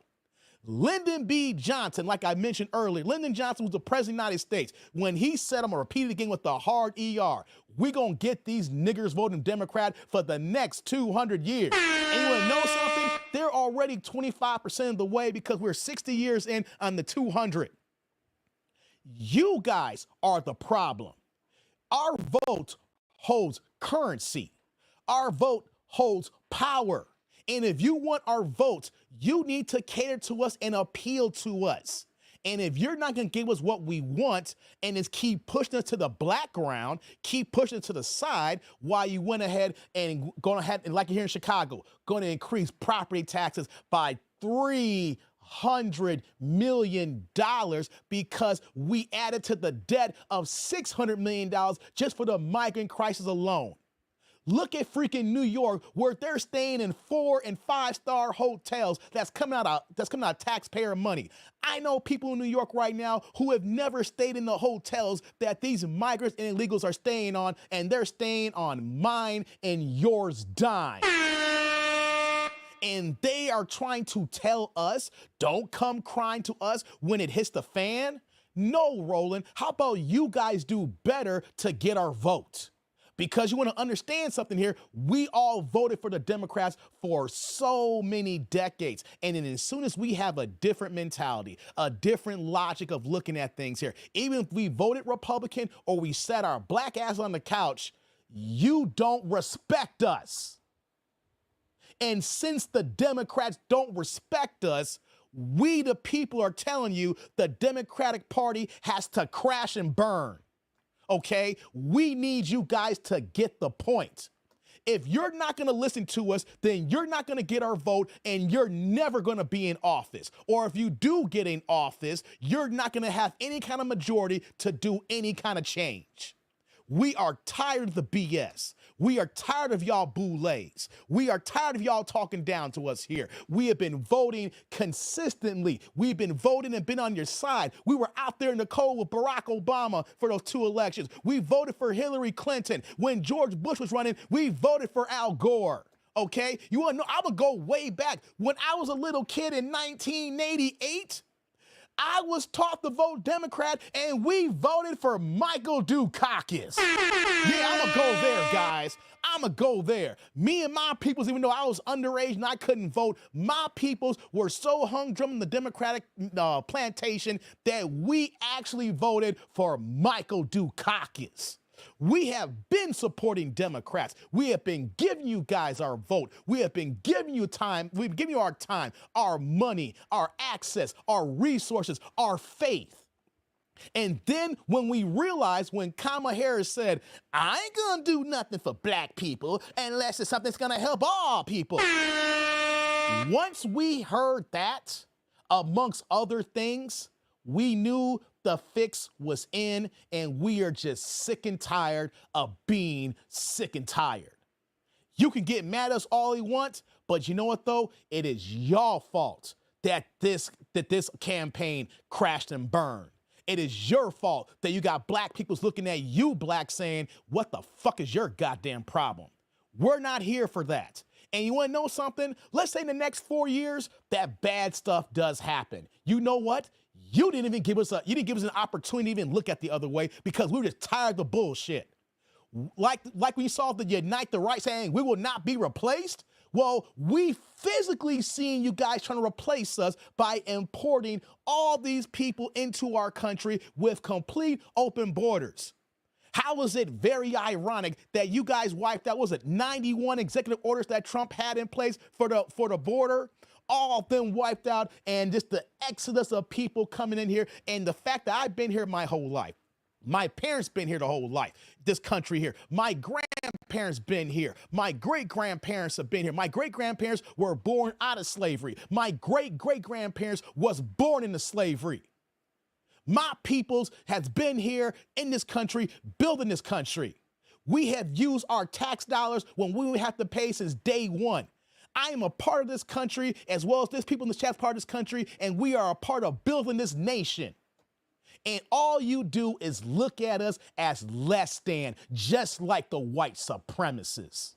So you can come over here saying that, look at white supremacy and they're gonna do us bad. You black people, especially part of the boule and of the upper echelon elite, you look down and talk to us the same way as well. So all you got is for y'all selves to blame, because all this is nothing but sucker and succotash bullshit.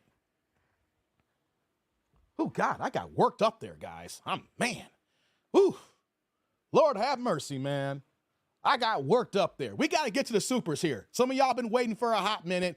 let's get to the supers here. Lord have mercy. Shout out to the tribe here as we get going here. Let me see here. I'm gonna go a little bit out of order here for some of these here. Let's see. I'm gonna get Upper Man here. My man Upper Man coming in with the $1.99 $2 holla, putting the blue plate in the chat saying, TD&D, you need Messi's violin. You know what I do? The soundboard will be updated soon. I got more sounds coming. Hey, Upper Man. Salud. Thank you for the holla. I appreciate you. Thank you. Right back at you with that super. Hey, don't worry, Upper Man. Like I said, if you can notice, if you just look at my channel and this month alone, even though we're early in the week, early in the month already, I dropped more content this month already than all of October and September combined. I'm back on the job, baby. We're going to get this soundboard updated. We're going to get more sound effects. We're going to have a little bit more sound drops. I got you, man. I'm on the job. Appreciate you, man. Appreciate you, Upper Man. Oh, and behind you, you got another one here. Let me get your other one, Upper Man. He came back also with another $1.99 $2 holla, putting that blue in the chat saying, all I heard was Mitch talk, Dave. Where's that from? I know where that's from.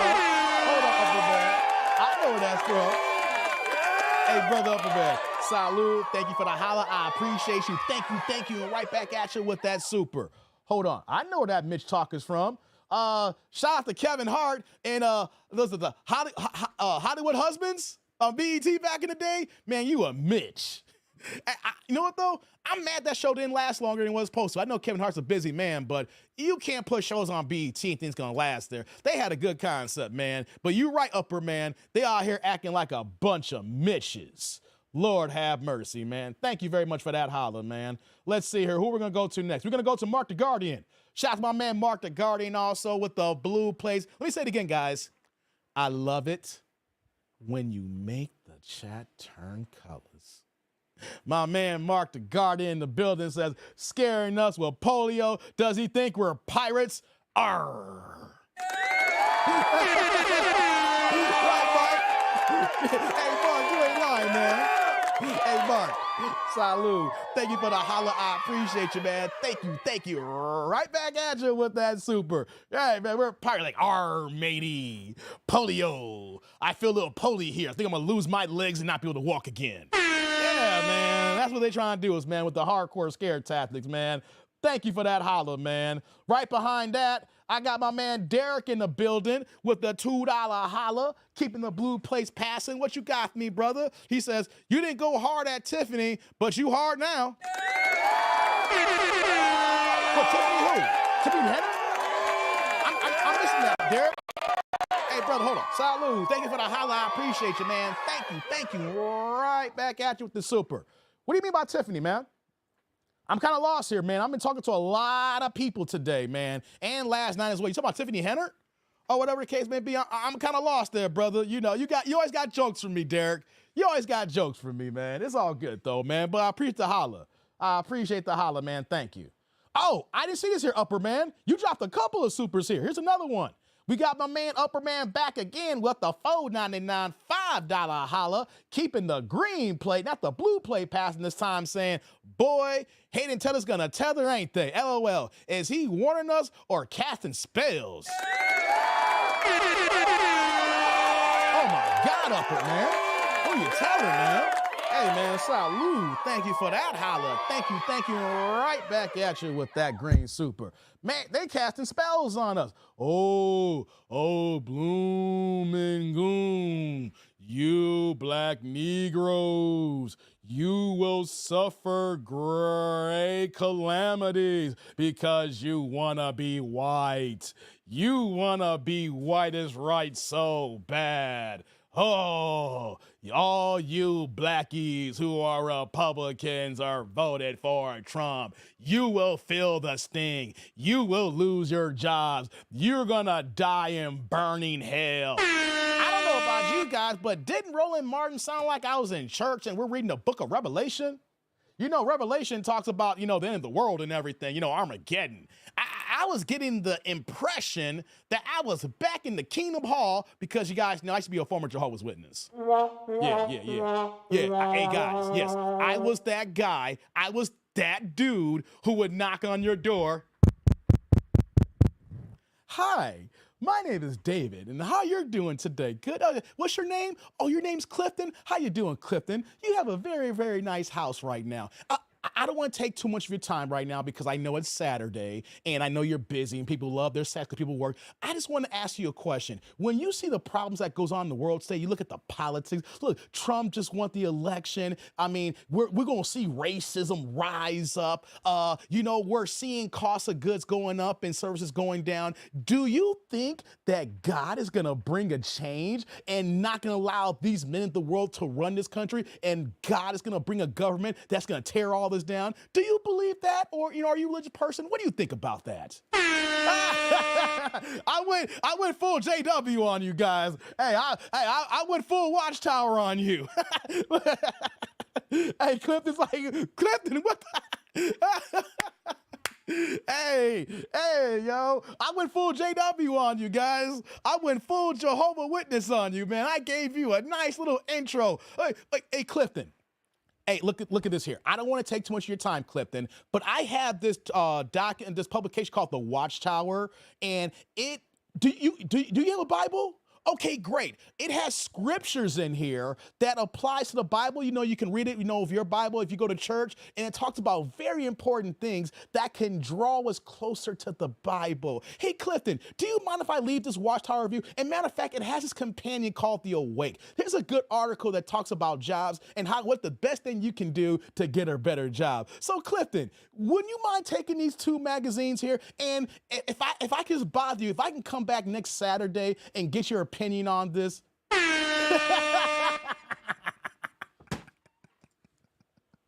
I went full field service on y'all. That was Roland Martin. Roland Martin.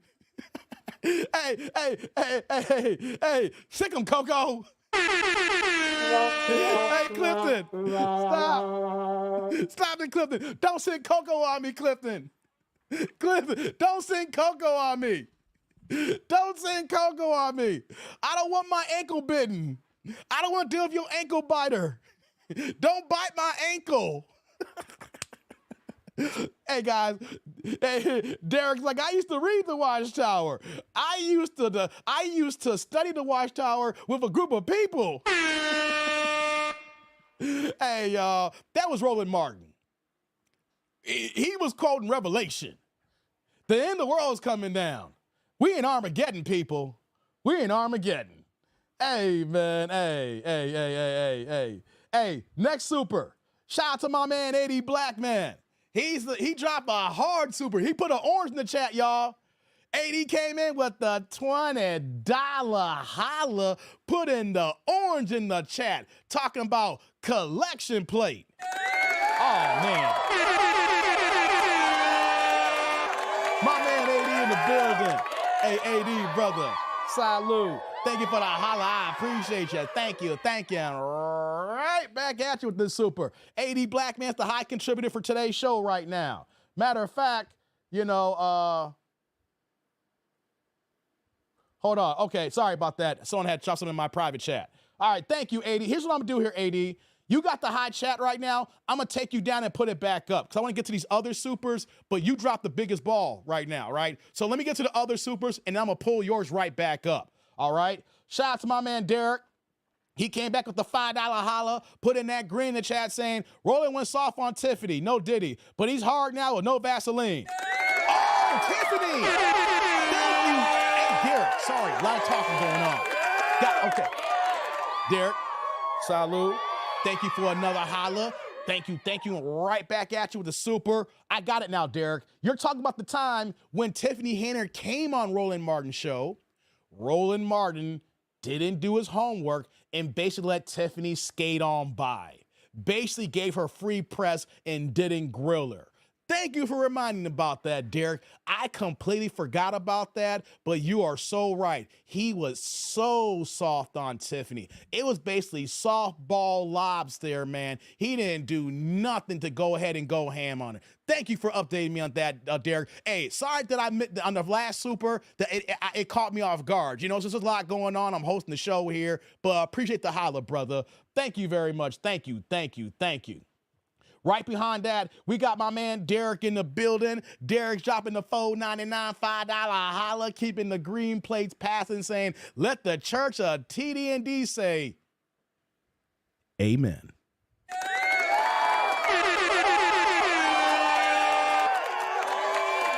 My man Derek in the building. Hey, brother, salute. Thank you for the holla. I appreciate you, man. Thank you. Right back at you with that super. I went full Jehovah's Witness on you guys.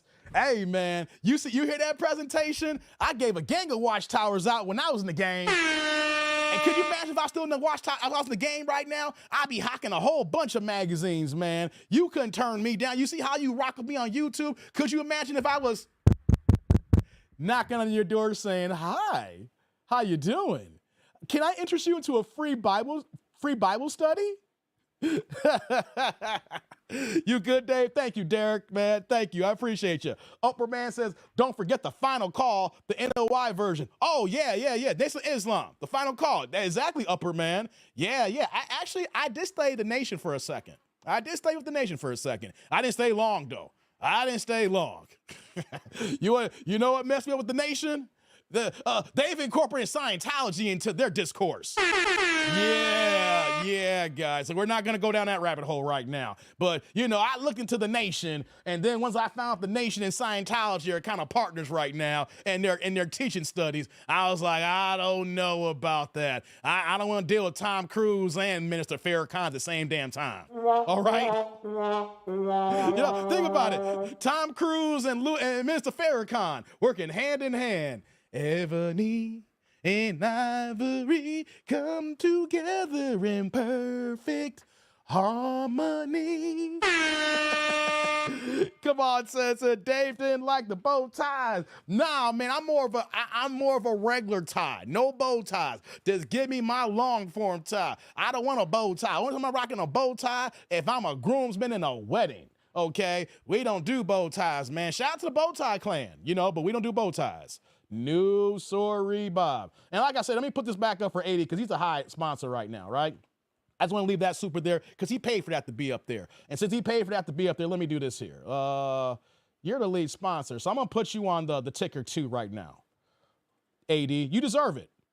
If you're going to drop that kind of holler, you got the highest individual, we got to put that on the ticker. Let's do this here. There we go. You drop that high 20 dog there. There we go. Yeah, man, yeah. So here we are the day after the election now. Gonna get my bearings. What do you say? The NOI was recruiting me. Hold on, before I get into it, I want to hear what Upper Man says. That the NOI was recruiting me when I was much younger. After reading the Quran and then the Hadith, I realized that they were full of the sticky brown. I'm good. Yeah, man. Let me put you on game, guys. Let me put you on game. The Nation of Islam, the black, the Brotherhood, the nation here in America, the black Muslims, the Nation of Islam, Scientology, and Jehovah's Witnesses. If you study all three religions, I'm not just talking about the teachings, I'm talking about the back end, the administrative, and their infrastructure. They're basically the same goddamn thing. I ain't got time to go into the details. My man Derek Gaines in the building. We've had jokes in the conversations when it comes to religion back in the day and everything like that. So he kind of knows where I'm going with this here. But just to let you, if religion, whatever religion rocks your boat, that's you. But me personally, I was mentally enslaved being a Jehovah's Witness because that's what my family was. So when you're a kid, you do what your family and your peoples do. When I got older, I got out, I did the homework, I did the research, and came to find out that the witnesses is really on a bunch of bullshit. Right? I learned a whole bunch of stuff about them being goddamn hypocrites, right? And so what happened with me, I started going down the rabbit hole when I learned all about I was in for 30 years, guys. So I'm not just talking out of my ass. I was with Jehovah's Witness for over 30 years. I was a ministerial servant, which means that I was one notch below becoming an elder, which means that that's the equivalent of like a deacon in the church. The elders are like the pastor. It's a pastor in the church, and a ministerial is like a deacon. So I was considered a deacon. basically, the ministerial servant. So I was giving public talks on Sundays in front of 300 people. I ran the literature department for our congregation, well, all 4 congregations in one building, right?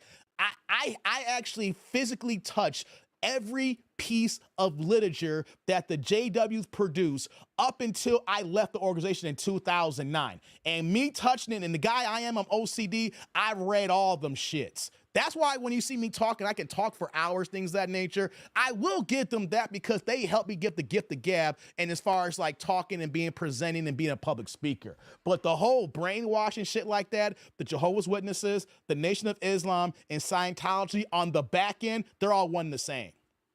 And then once I opened my eyes and I started doing the research, of course, with the Jehovah's Witnesses, and then I was able to apply that and see the inner details with Scientology and with the Nation of Islam, that's when I was done with religion. That's when I was done with religion, because they're all doing the same play. It's all about money and mind control and about slavery, if you can think about it that way. So once I saw that, I was like, I'm good. You can't get me into no freaking organized religion ever again. You know, but I get it that if some people who have lived a hard lifestyle and you need Allah to make you better, I get it. But you know something though? I don't need the Quran or the Bible to make me a better person, because these groups want to take my money and make me less than. So that's just my little 2 cents on that. What's going on, Lorenzo? He says, Lorenzo says, you want my bean pie, my brother? Hey, man, rest in peace to my dad. My dad loves some goddamn bean pie. My dad was far from, he wasn't no Muslim. He wasn't religious at all. It was my mom's, right? My dad was not religious at all. But if the Muslims came by with some bean pies, I don't know what it was, but my dad loved them bean pies. That's all he cast it, Dad. He was like, more bean pies for me, Dave. So Lorenzo, nah, I'm good on the bean pies, brother. I'm good on the bean pies. So are the Mormons, Dave, are they actually worse? Oh, hell yeah. Oh, hell yeah. Right? And here's the thing too, me add, outside of the Nation of Islam, the Jehovah's Witnesses, the Mormons, as well as Scientology, their inner cores are hardcore racist as hell. It wasn't until like 1979 or 1980 that the Mormons really didn't accept black people because of the curse of Ham. Yeah, hey, they're gonna tell you that that's not true, but if you know people who was part of the Mormon religion, the core of the Mormon religion, the end of the 70s, early 80s, is when they finally accepted black people because of the scripture when they talk about the curse of Ham. And so they looked at all black folks like we were less than, and no, you can't be down for the cause, you know? So Mormons are bad. I would say, yeah, they on some other stuff. They are on some other stuff, man. They're all bad. But yeah, man. Like, if we want to talk about racism in these cults, these religions, man, Jehovah's Witnesses, that's what kills me when the black folks are, when I finally woke up. Because when you look at the numbers, it's like 35% white, like 30% black, like another 20% Asian, and then like the rest is mixture, right? But in the early 1900s, when the Jehovah's Witnesses first got started, when they were called the Bible students, before they had broke up to 2 different branches, if you was black in the South, you could set foot in the Kingdom Hall. And then when they had Kingdom Halls, they were kind of like 2 levels like barns. They made the blacks either be outside or go to the top where they couldn't be seen there. And then I can point to Jehovah's Witnesses, the scriptures in the Watchtower. I don't have it in front of me right now, but in the Watchtower, where they were openly talking negatively about black people and how we could inherit the kingdom of God.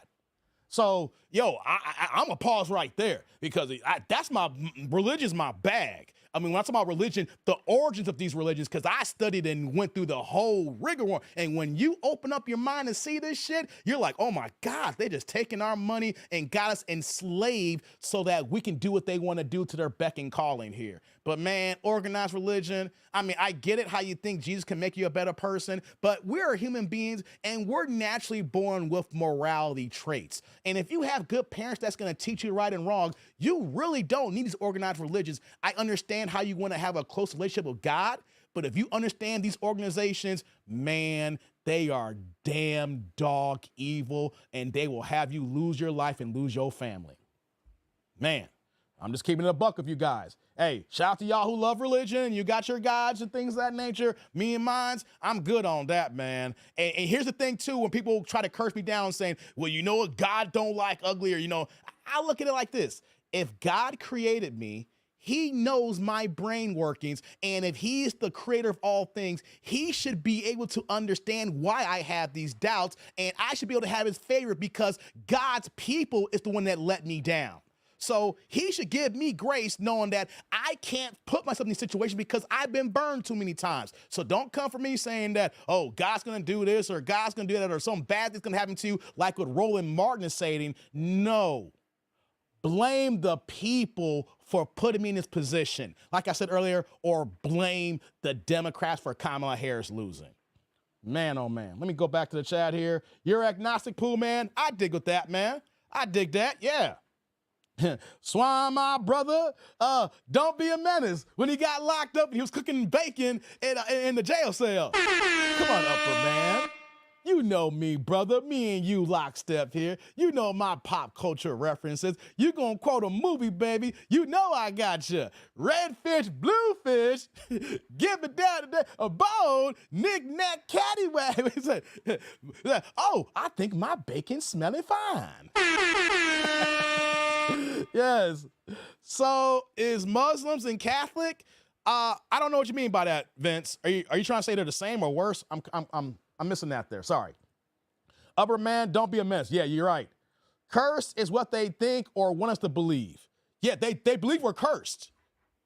They believe that. They said out of their own mouths. Now, of course, there's a different teaching now because you got black Mormons, you know, but yeah, that the curse of Ham. Do yourself a favor, guys, if you want to be curious and learn not just about scripture, but about the organizations that use that scripture for racist rhetoric to be used to castigate and demonize black people. The curse of Ham has been used by many religions. I'm just talking about reporting to the Mormons because they weren't taking blacks. They finally said, okay, you blackies and you darkies, y'all can come in now. You know, says, they accepted black people because they need BYU to start winning football and basketball. Yeah, there was special interests. I believe that. Come on, son. There's some special interests why we got to let these Negroes in. Yeah, man. Yeah, I hear you on that. Upper Man says, yeah, then Mormons will keep a Benwich forever. They'll marry a white woman all day, but then they ran back to the black tail with speed. Yeah, man. It's wild, man. It's wild. Said the same as for slavery. Gotcha, Vince. Yeah, man. You on point. Yeah, fair convict, Thomas. Right. It's like, I didn't want to spend another night with fair convicts. Yeah, man, that was classic. Hey, one last thing here before I close this live stream out here. Hey, Clifton, I didn't forget about you. I heard this comment here. I want one last thing before I go. Clifton asked a question. Question for the 8-ish crew. Is Harris' political career over and done? Yes. What I mean by that, Clifton, is the only thing that's going to give a saving grace for Kamala Harris is any future elections if somebody wants to have her in a cabinet position, right? If anybody wants to put her in a cabinet position because of her background, and even though that this crashed and burned, there is a backing for her, you know, but officially as a top dog in the Democratic Party, it's a wrap because now she has had 2 failed presidential bids. The first one was last election cycle, and she was the first person to drop out. Tulsi Gabbard ate her ass up in that debate, and after Tulsi Gabbard ate her ass up, she dropped out right away. So, you know, and here's the problem with Kamala Harris. She got her ass handed in the last election. When that normally happens, you need a couple of election cycles to get that stink off of you. And the example I like to use is Joe Biden. Remember, Joe Biden ran for president a long time ago, and his ass crashed and burned. So he went back and being his senator and have him pull because he's a legacy senator, has been in office for a long time. And then when Barack Obama came to be the nominee, he needed a senator or someone in the Democratic Party who was true progressive to get those votes. So with Biden being someone who's been in the game for a while and had a stamp on a certain voting block here, he was able to position himself to be vice president, but that was after like, what, 15, 20 years after his crash and burn attempt at the White House. So Barack Obama, you could say, cleaned up his image by him being number 2 and being the goofy guy, the funny homeboy that you got, that's your partner in crime. You know, kind of like Obama was Ghost and Joe Biden was Tommy from Power, if that's the analogy. And for those 8 years, Obama was able to clean that negative wash from those failed bids that Biden had. So when Obama didn't, when Obama was done and Trump, ran and wanted to beat Hillary, there was still another 4 years that Biden had more time and there was no more stink. And we're talking about recent history, and people forgot about the 80s. People forgot about the 90s. So when it came time for him to run in 2000, it was like those failed bids never happened. Now let's fast forward to Kamala Harris. Like I mentioned, she crashed and burned last election, and then they gave her the nominee.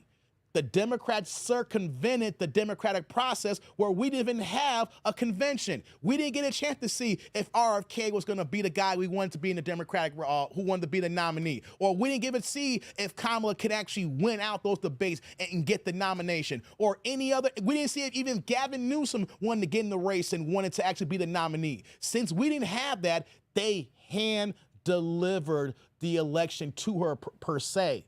And the fact that that was going on, people didn't forget about the stink from last election. So since that happened, and then you're seeing the crash and burn, people sitting on the couch, she did not have the political influence that we thought that she had. Not me, but people thought she had. As far as on being on top of the ticket, that is done. The only way that something can change is she falls in the background, she gets a cabinet position, and then she waits like another 10 or 15 years, and then she starts making strides, and then she comes back into the spear here. But by the time that happens, she'll be in her 60s, and there's no way in hell in this circumstance here I don't think that she's going to learn from her mistakes to have that opportunity back in front of the ticket again.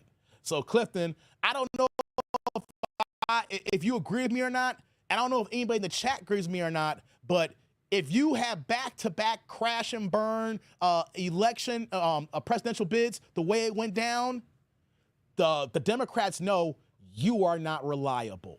And you want to know something, guys, to add on that? People in the Democratic Party, there's going to be a whole bunch of new jobs available because the way this ended, they know the people at top's going to say, we need new leadership. We need new blood. We need new voices. We need people to talk to the people who's going to listen to them. So not only do I think that Kamala is done as a major political spectrum here, there's so many people in the game right now, their jobs are on the line or on the verge of being fired as we speak. Because the way this ended, there can't be no way that people who are running the Democratic Party got to say, you motherfuckers got to go. You got to go because if we're getting beat this bad like this, y'all the problem. So don't be surprised when we see the Angela Rise of the world who gonna get they're gonna lose their job. You know, we're gonna see the shills of the Breakfast Club when they go and pay those radio stations all that time. Or you give money to D.L. Hughley, or you surrogates like Cardi B or Ricky Smiley. Those checks are done. That was money not well spent. We're looking at the Democrats need a total reform of the way of their political position, the money and the donors that they're spending on, and just overall their message. If they think they have a chance in the midterms and in the 2028 election, they need a clean sweep amongst the entire organization. Hope that answered your question, Clifton. I didn't forget about you, brother. You see that? You dropped this question like about 2 hours ago. I started, and I thought that would be a good point to bring back up here. Thanks for dropping that for me, Clifton. Let me go back to the chat here. Let me see what y'all saying. Hold on. Okay, here we go. Mark says, nope. She's running again by her speech. Will she be at another Democrats in the primary? And the question, but we'll see her again, at least for primary. Yeah, I can see that there. But she ain't going to be the top dog, Upperman says no, she will come back to Cali and the lefties will push her into office. I agree that should be done after failing to address supporters immediately, but they will use her as a swan story. Yeah, they're going to use her in some capacity, but it's somebody that they can use as an authoritative figure. Like the way that Barack Obama they used to chastise black men? Because, when you get Barack Obama for speeches, you know you're trying to use him to campaign. She doesn't have that kind of cachet. You just can't say, let's call Kamala and get these black women out here. You bring Kamala out, it's going to be a negative response. Yeah, I agree with that, man. Come on, says Kamala's about to be the Indian Hillary. I would say she could be a commentator, but she sucks at speaking. Hey, guys, I'm going to put this on the record right now. After this week, we know for a fact that Kamala ain't gonna be claiming black ever again. If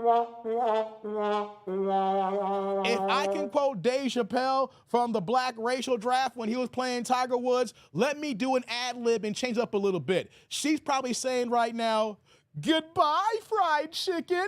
Hello, curry chicken. Oh, man. She is no longer black now. She is now going to get the red dot on her forehead, and she's going to be going back to eat nothing but curry chicken. You're not going to be hearing nothing about greens. You're going to see her at Mindy Caitlin. You're going to see her at... Oh, hold on. Earbud check. Sorry, went dead. Whoops, hold on. 3 hours and they go dead.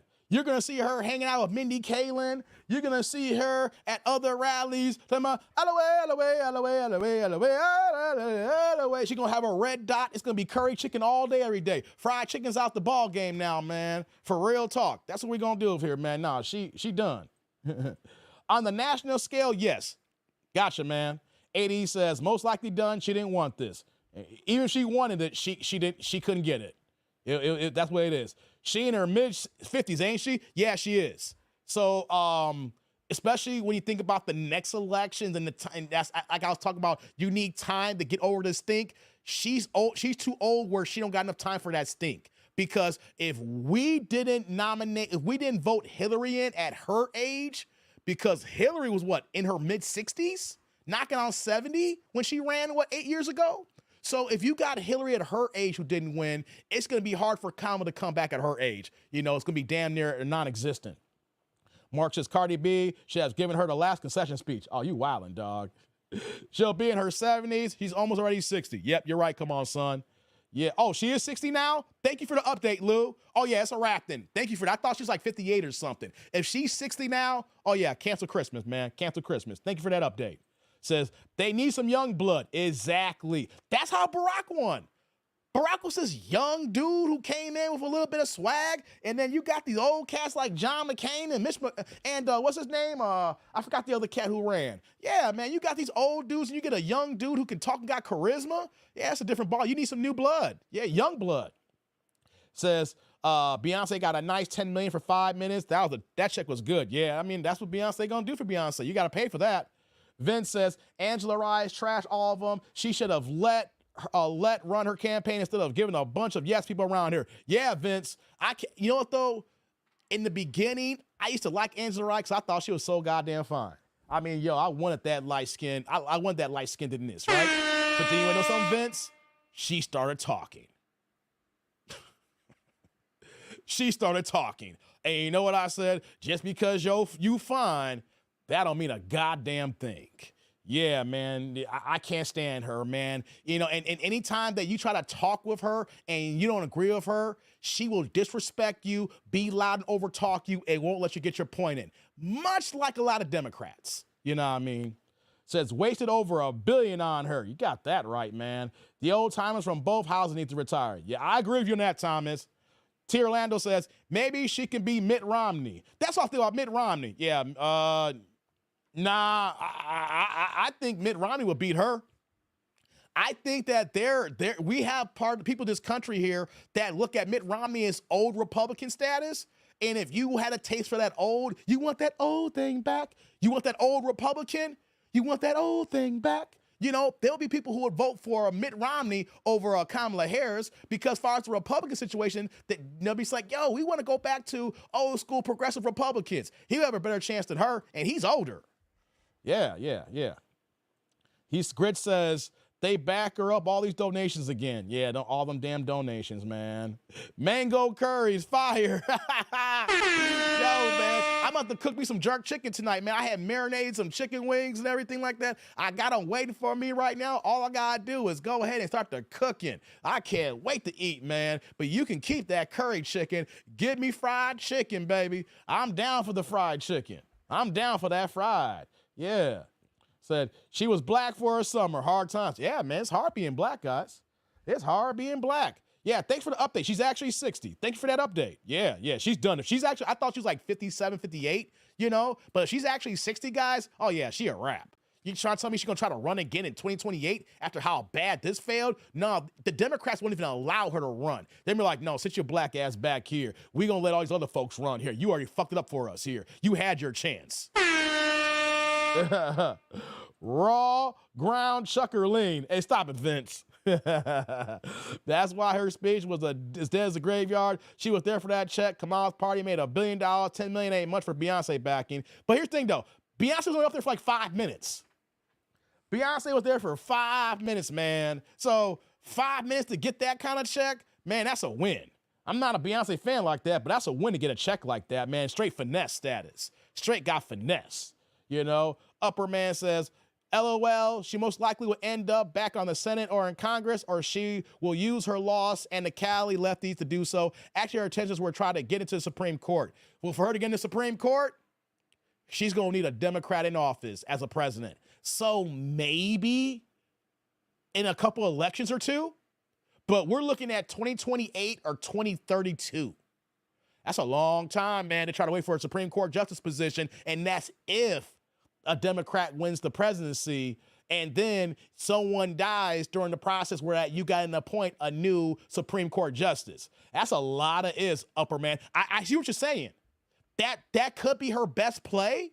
I see what you're saying. But that's a lot of ifs. And you know what they say? If was a fifth, we all be drunk, baby. If it was a fifth, we all be drunk. Says Kamala almost slept her way to the top. You ain't lying, man.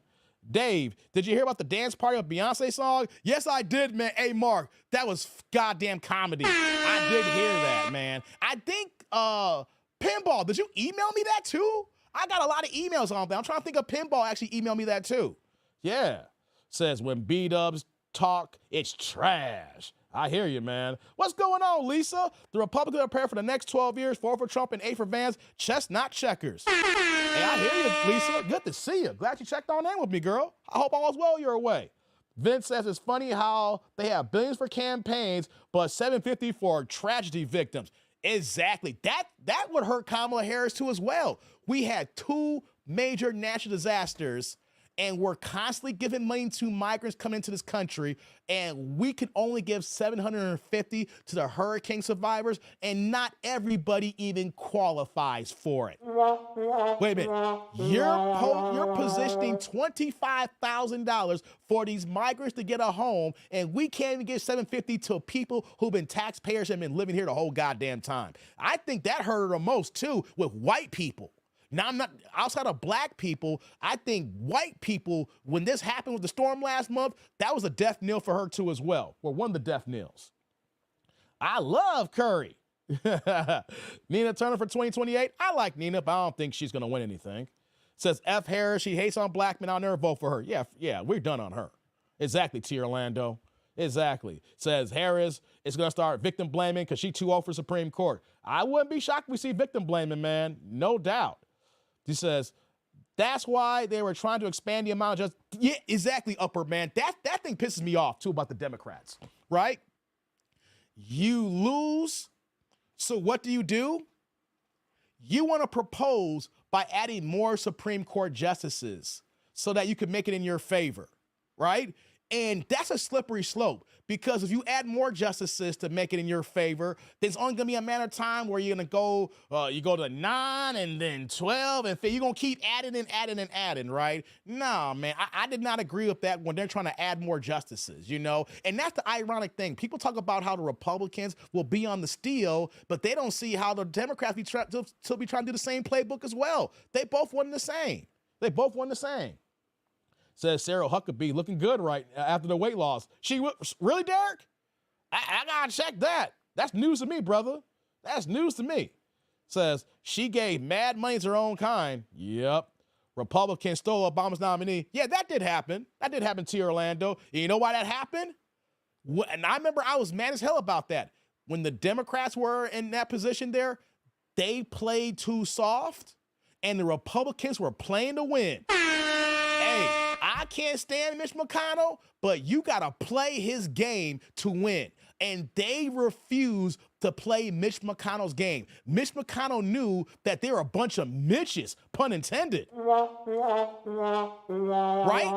Mitch McConnell knew that the Democrats were a bunch of bitches, and everything he was going to do, he knew that he wasn't going to get no pushback on. Only thing he knew the Democrats were going to do was go to the media and use some talking points, but they were not going to use any capital, any pull, or any power to go ahead and try Mitch McConnell. So Mitch McConnell was a goddamn G on that. Do I agree with him? Hell no. But when it comes to politics, if somebody's playing dirty, you got to play dirty right back. And that was the problem the Democrats with Michelle Obama was like, when they go low, we go high. That's why y'all got fucked up. When people go low, you need to go to the flow. You thinking they need to expand the Supreme Court? I don't think so, T. Orlando. I mean, we can have a conversation about it another day, but I don't think they need to. I agree with that too, Vince. They need to get rid of lifetime appointments, man. How about you get a maximum of like, I don't know, make it four, you get like 15 years max, something like that, maybe a decade or so. I don't know. There should be a finite amount of time, and then get your ass out there, keep it moving. Maybe 10 to 15 years max. No one should be in there for no 50 years. That's just a lifetime paycheck. Yeah. So Derek thirsty as F. Yeah. Says his nominee was trashed up to Orlando. Merrick Garland would have been horrendous. Yeah, I forgot that they put Merrick Garland in place there. They tried to put Merrick Garland in there, Yeah. Says the court needs to be expanded, definitely with term limits. Hey, you know what, though? Okay, you know what, though? I'm not going to do that tonight, T. Orlando. I will keep an open mind to that. If you want to expand the court, but then we have terms so that you're making this big-ass Supreme Court now, and all these motherfuckers going to be into the day they die. There should have been no situation that Ruth Gaynor Gingrich, died in office the way she did because she was too damn old anyway. You know what I'm saying? Like, there should be term limits, and then maybe there should be an age cutoff too as well. Like, depending when you get in, and like the cutoff should be like 80 years old. You know what I'm saying? Like 75 or 80. So that makes it apparent that you need to nominate someone who's young, who has youthful experience, youthful energy, so we're not just having a goddamn dinosaur making cases here, But you know what, though? I could listen to that argument there, T. Orlando. I'm open to that there. You expand, but create term limits. But if we're not going to have term limits, I don't want to expand it, But I'm open for that conversation. If it wasn't for EGB's lifetime appointment, we'd be screwed. I see that, upper man. Yeah, screwed. I get you. Typo. I got you, man. He says, it should be the same retirement age as the rest of us. I get it, man. But, man, these cats, man, like, when you look at Biden, the reason why I'm saying that, because look at Biden. That motherfucker shouldn't have been in office right now, man. And that's why we got Kamala, and you see how that crash and burn here. That's the reason why I'm saying they put an age on it. Because eventually, we just can't have weekend at Bernie's in the White House or weekend at Bernie's in the Supreme Court, That's just my thing, you know what I'm saying? I know you're saying that's ageism, but, man, we run the country here, man. I don't care about discrimination at that point here. We need some competent people that's in charge of the big boy stuff. That's just my thing. Clarence Thomas been there for so long, he was appointed by Jesus. Hey, man, Clarence Thomas got appointed when I was in middle school. Right? Wasn't Clarence Thomas, I don't know how old they are, but I'm in my mid-40s now. Wasn't Clarence Thomas appointed when I was in middle school? God Disley's been in there for so long. Says goofy B-dubs and feminists love RGB and she screwed the court. Yeah, man, I agree with that too. Yeah. He says every time they talk about expanding the Supreme Court, it was all political. What we need is to pick people who abide by the Constitution and not making up ish because you're left or right leaning. That's the right way to look at it. I hear you. Come on, son. I hear you, brother. Goofy B-dubs swallow feminism more than Becky's. God damn, T. Orlando. Says, I wonder who will step up the Democratic Party. We need to start vetting our candidates.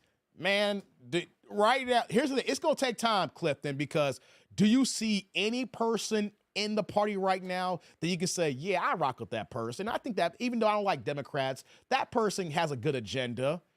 There ain't nobody right now. They got to start over. They're like an NBA franchise who needs to go ahead and trade their max player and clean house and go ahead and tank for the lottery so they can get a #1 draft pick and rebuild through the draft, if that's a good analogy. That's the Democratic Party. They need to clean house, man. They need to clean on house. Says, I think Democrats will probably pick one of Jesse Jackson's sons. Don't do that, Pooh Man. Don't bring Jesse Jackson's sons in this here. Michelle will run in 2028, maybe. I think she'll lose. If Michelle was going to win, I think her best shot was in 2016 and 2020 and 2024. If we're going to throw her in 2028, I'm going to think, no, this is my opinion. It could be different, but I think the shit stain of Barack Obama, the way that he chastised black people. And here's the thing too, guys. Us as black men were pissed off about Barack Obama chastising us. I've had a lot of conversation with other races. Other people were mad for us. They hated Barack Obama, and this gave them a reason to hate Barack Obama even more. Said, who the hell is Barack Obama think to talk down to men like this here? He added an extra level where that I think that if Michelle went to get in the game, she's going to have a lot to overcome because of what happened with Barack this election season right now. I mean, I'm not saying it's all the way right there, but I'm just saying, though, Barack threw a lot of shit stain on his legacy as far as the current thing. He's going to be in the books, and people are going to reverend him, but we're talking about people living right now who actually voting. We don't fuck with the Obamas right now. And a good analogy that I heard recently was the Obamas is nothing more but the Black Clintons. And everybody hates the fucking Clintons right now. He got $5 grand for his pull on affirmative action. Yep. Says AOC got that tie frame, pretty face, and long hair. AOC is just for the pushing T, Orlando. All I want to do is bend her over, baby. I ain't trying to hear her policies. Exactly, too. I was going to get to that, too, Upper Man. Michelle's too old, plus BO and her comments against marriage regarding voting and child and black. Yeah, exactly. Well, I was just saying, Upper Man, but that's another point, too. Michelle's going to be too old when that happens, right? So how you gonna put her in place when we were just dogging Biden for how old he is and people are dogging Trump for how old he is being nominated here right now? And then we're gonna put a woman in place with all the nasty stuff that comes with Barack right now because he is not in favor. He is not in favor. He is no longer the darling anymore. You just can't parade Barack up there anymore, and everybody's going to be happy and starstruck. People don't give a fuck about Barack Obama anymore, whether you're black, white, Puerto Rican, Mexican, or whatever the case may be. Only the hardcore Democrats who are getting paychecks and work for the Democratic Party are reverent around Barack Obama. The average person is be like, man, fuck Barack, or forget Barry. Right? It is really that bad for Obama right now. Like, his legacy is cemented, but the people, if he could run again, he would lose. If he could go for a third term right now, it is so bad with the public sentiment, he would lose right now. So, no, I don't think he has a chance. She has a chance. Derek, I will give you a reprieve. You need to start looking at potential senators, governors. I know, doesn't look good. Exactly, man. Exactly. All right, guys, I'm going to get out of here. It is 7:42 Central Time my way. I've been up here for over 3.5 hours. I also did a 7-hour live stream last night. So in under 24 hours, guys, I've been live streaming for 10 hours nonstop. So I'm going to get out of here. Hey, to the guy who came up and clicked the link and I didn't bring you up, sorry about that, but I have a show to run and I was reacting to a video and I couldn't break it up. So if you would have stayed on, I probably would have brought you up. But hey, man, that's the way it goes here. I'm up here for 3, almost 4 hours, man. It's the way the game goes here, right? So here's what I need you guys to do. I need you guys to comment, like, subscribe, and click on that bell notification below here. Thank you, everybody, for supporting me in the super chat, super thanks, super stickers. Hey, it was much appreciated. You got your boy humbled here. Let me double check I ain't got no cash apps here. Okay, we got nothing in the cash app gang, so no cash apps, guys. Yeah. Derek says, jerk chicken, here we come. Hell yeah, I'm about to cook my jerk chicken, man. I'm about to cook my jerk chicken, man. It's already thawed out. It's already room temperature. All I gotta do is get my kitchen hot and ready, you know. But I want to thank everybody for showing up today here for this spirited conversation. Be on the lookout for more content. I'm dropping more shorts this week. I'm dropping more reaction videos this week here. I won't guarantee there's a live stream tomorrow because I've already done 10 hours of live streaming, but I will be back. So if you just follow the channel, you click on subscribe and then turn on your notification, you're gonna see all of them dropping because I'm back in the game, baby. So thank you everybody for supporting me. Thank you for your contributions to the conversation today. And it's hump day. It's time to see all the Democrats cry on TV right now and relax. Okay, guys? Thank y'all very much, man. Let me do this here real fast. Let me see what we got. Okay, here we go. Got it. So guys, y'all have a good evening, a good night. And as always, I'm that dude named Dave. See y'all later, YouTube world.